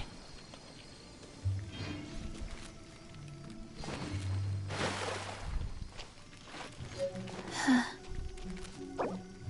love you.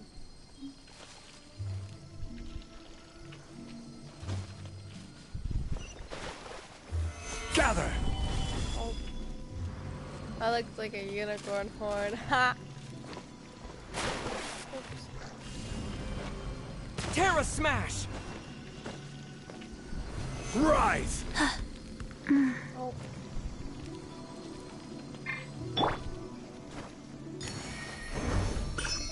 Gary. I don't even think it'll let me actually talk to her. That's the worst part.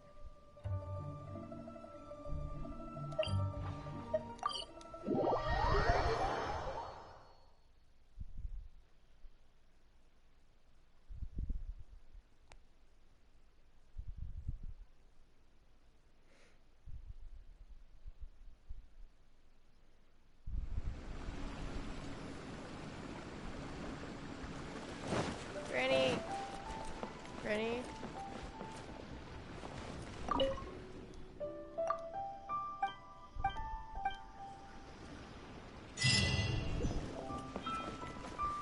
Find a fucking leaf. Oh, it's good the villagers' lives are improving.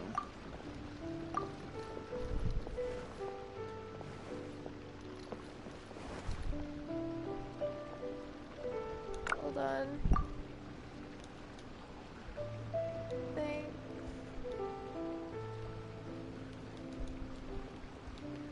Thanks so much. Hey, there's something strange over there. Come on, let's take a look. It's good the villagers' lives so are improving. long. Oh. Well, this is nice. Apart from the fact I'm Ember. Oh my god, the face untouched the floor! It's so cute! Here we go! I wonder if he'd like it Here here. we go!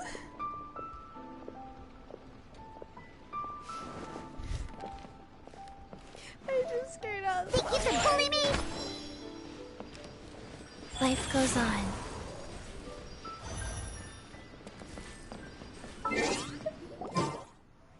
Well, commissions?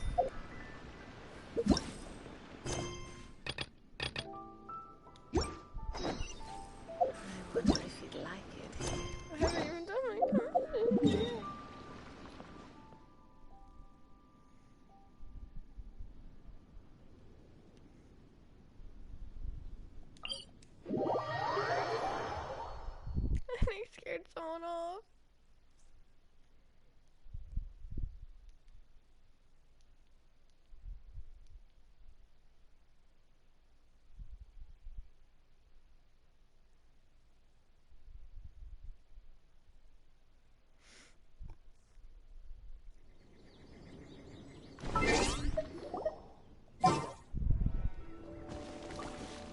are they so poopy?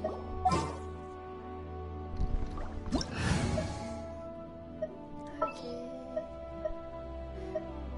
So I can go.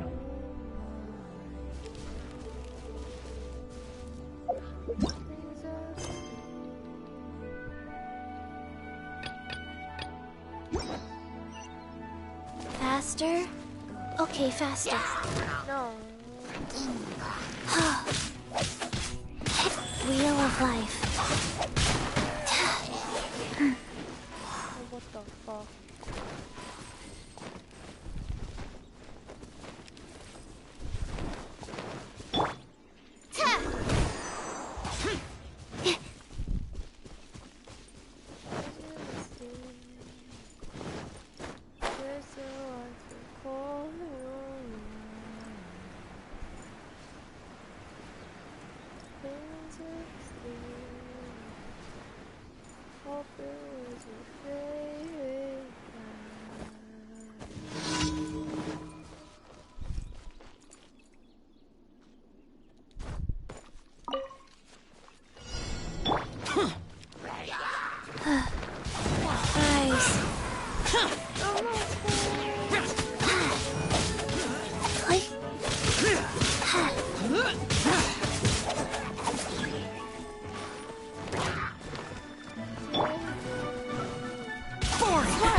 Sacred name, Fortune Preserver.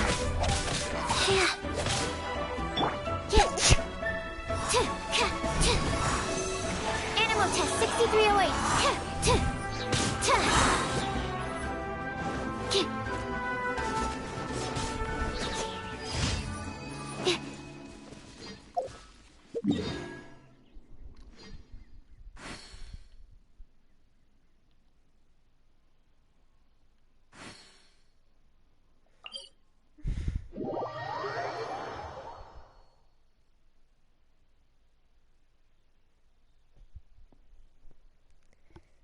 Hopefully I can finish these before going to bed.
Go.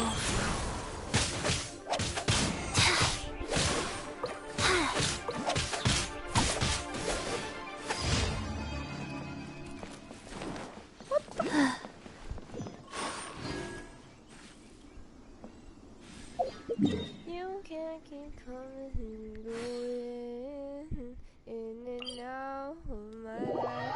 You're the fucking mind. I give you time and you kill it. It's very personal to me. I just give it everything. Faster? Okay, faster. Huh? Thinking on you, it's all I do. Honestly, I might go insane.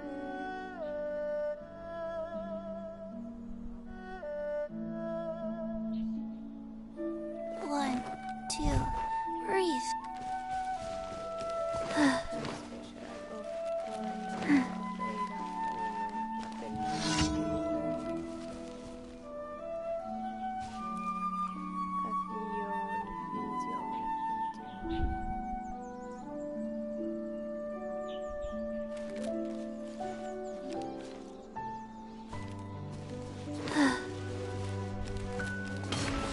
Life goes on.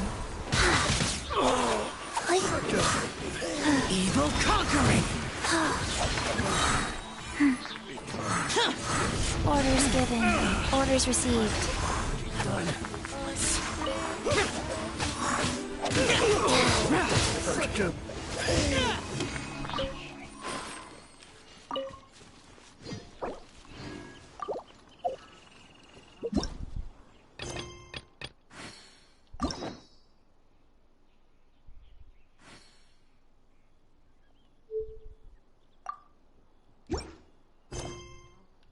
Hey, do you know what?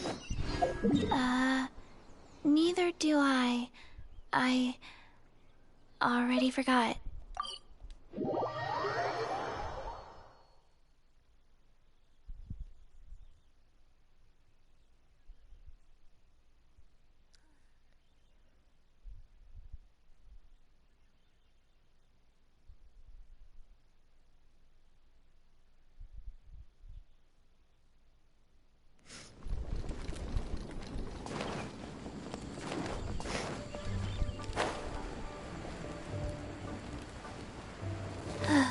Howdy. Please. There's good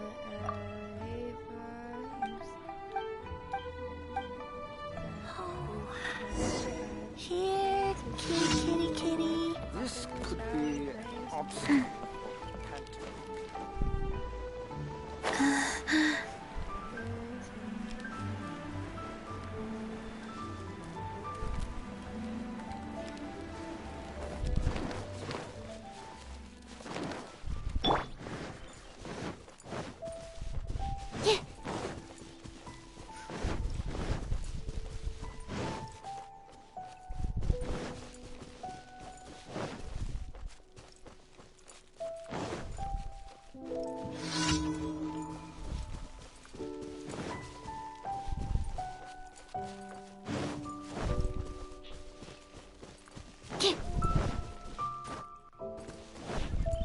Right.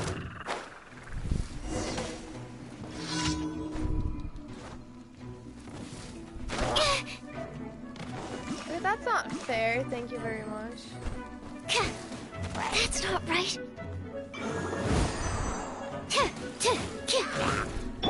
Rise.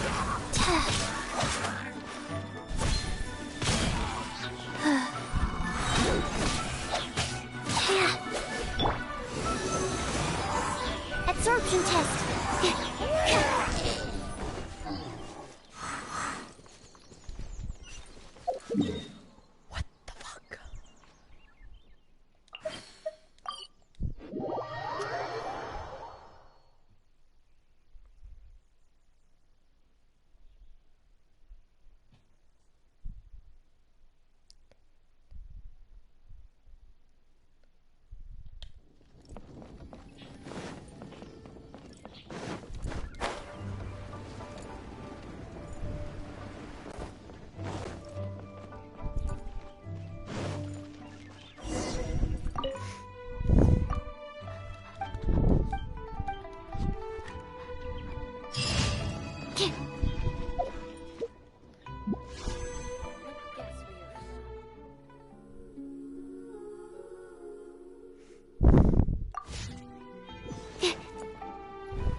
Here, kitty, Please, kitty, kitty. get straight on in. This could be an obstacle. Pantomime.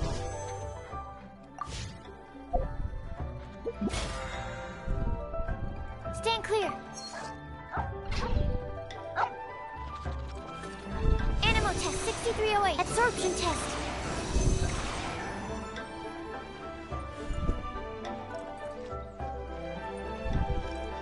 Howdy. Please, get straight on in. This could be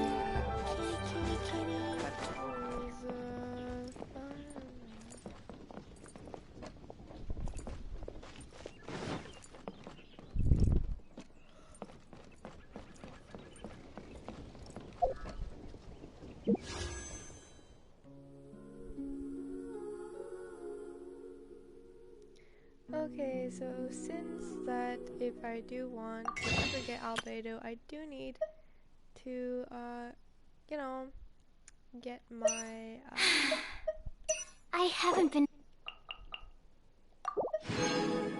piggy really high, which is what I feel like I should do, really. So we have 3 wishes. I can't really check. I can't really check. Well, you guys can't really see it, but it's been cool. Not that long since I've gotten Chi-Chi, so I don't know how that's gonna go. Oh. Howdy. Please, head straight on in.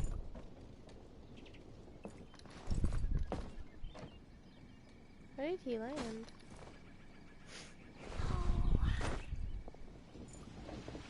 Yes!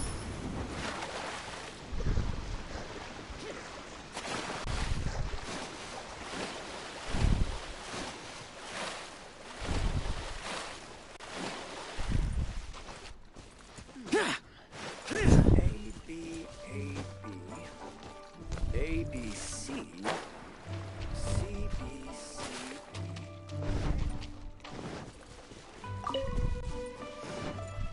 Okay, so let's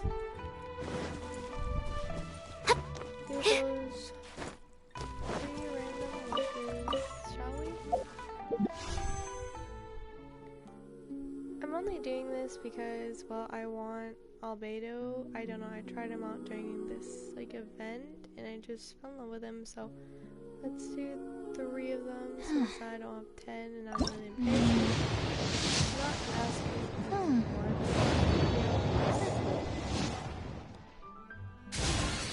Yeah, I'll probably get, like, stuff like that.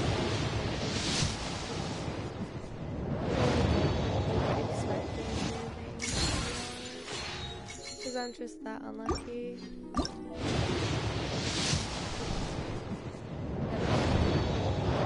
I just need a moment to quickly take down some notes. Yeah, pretty much that.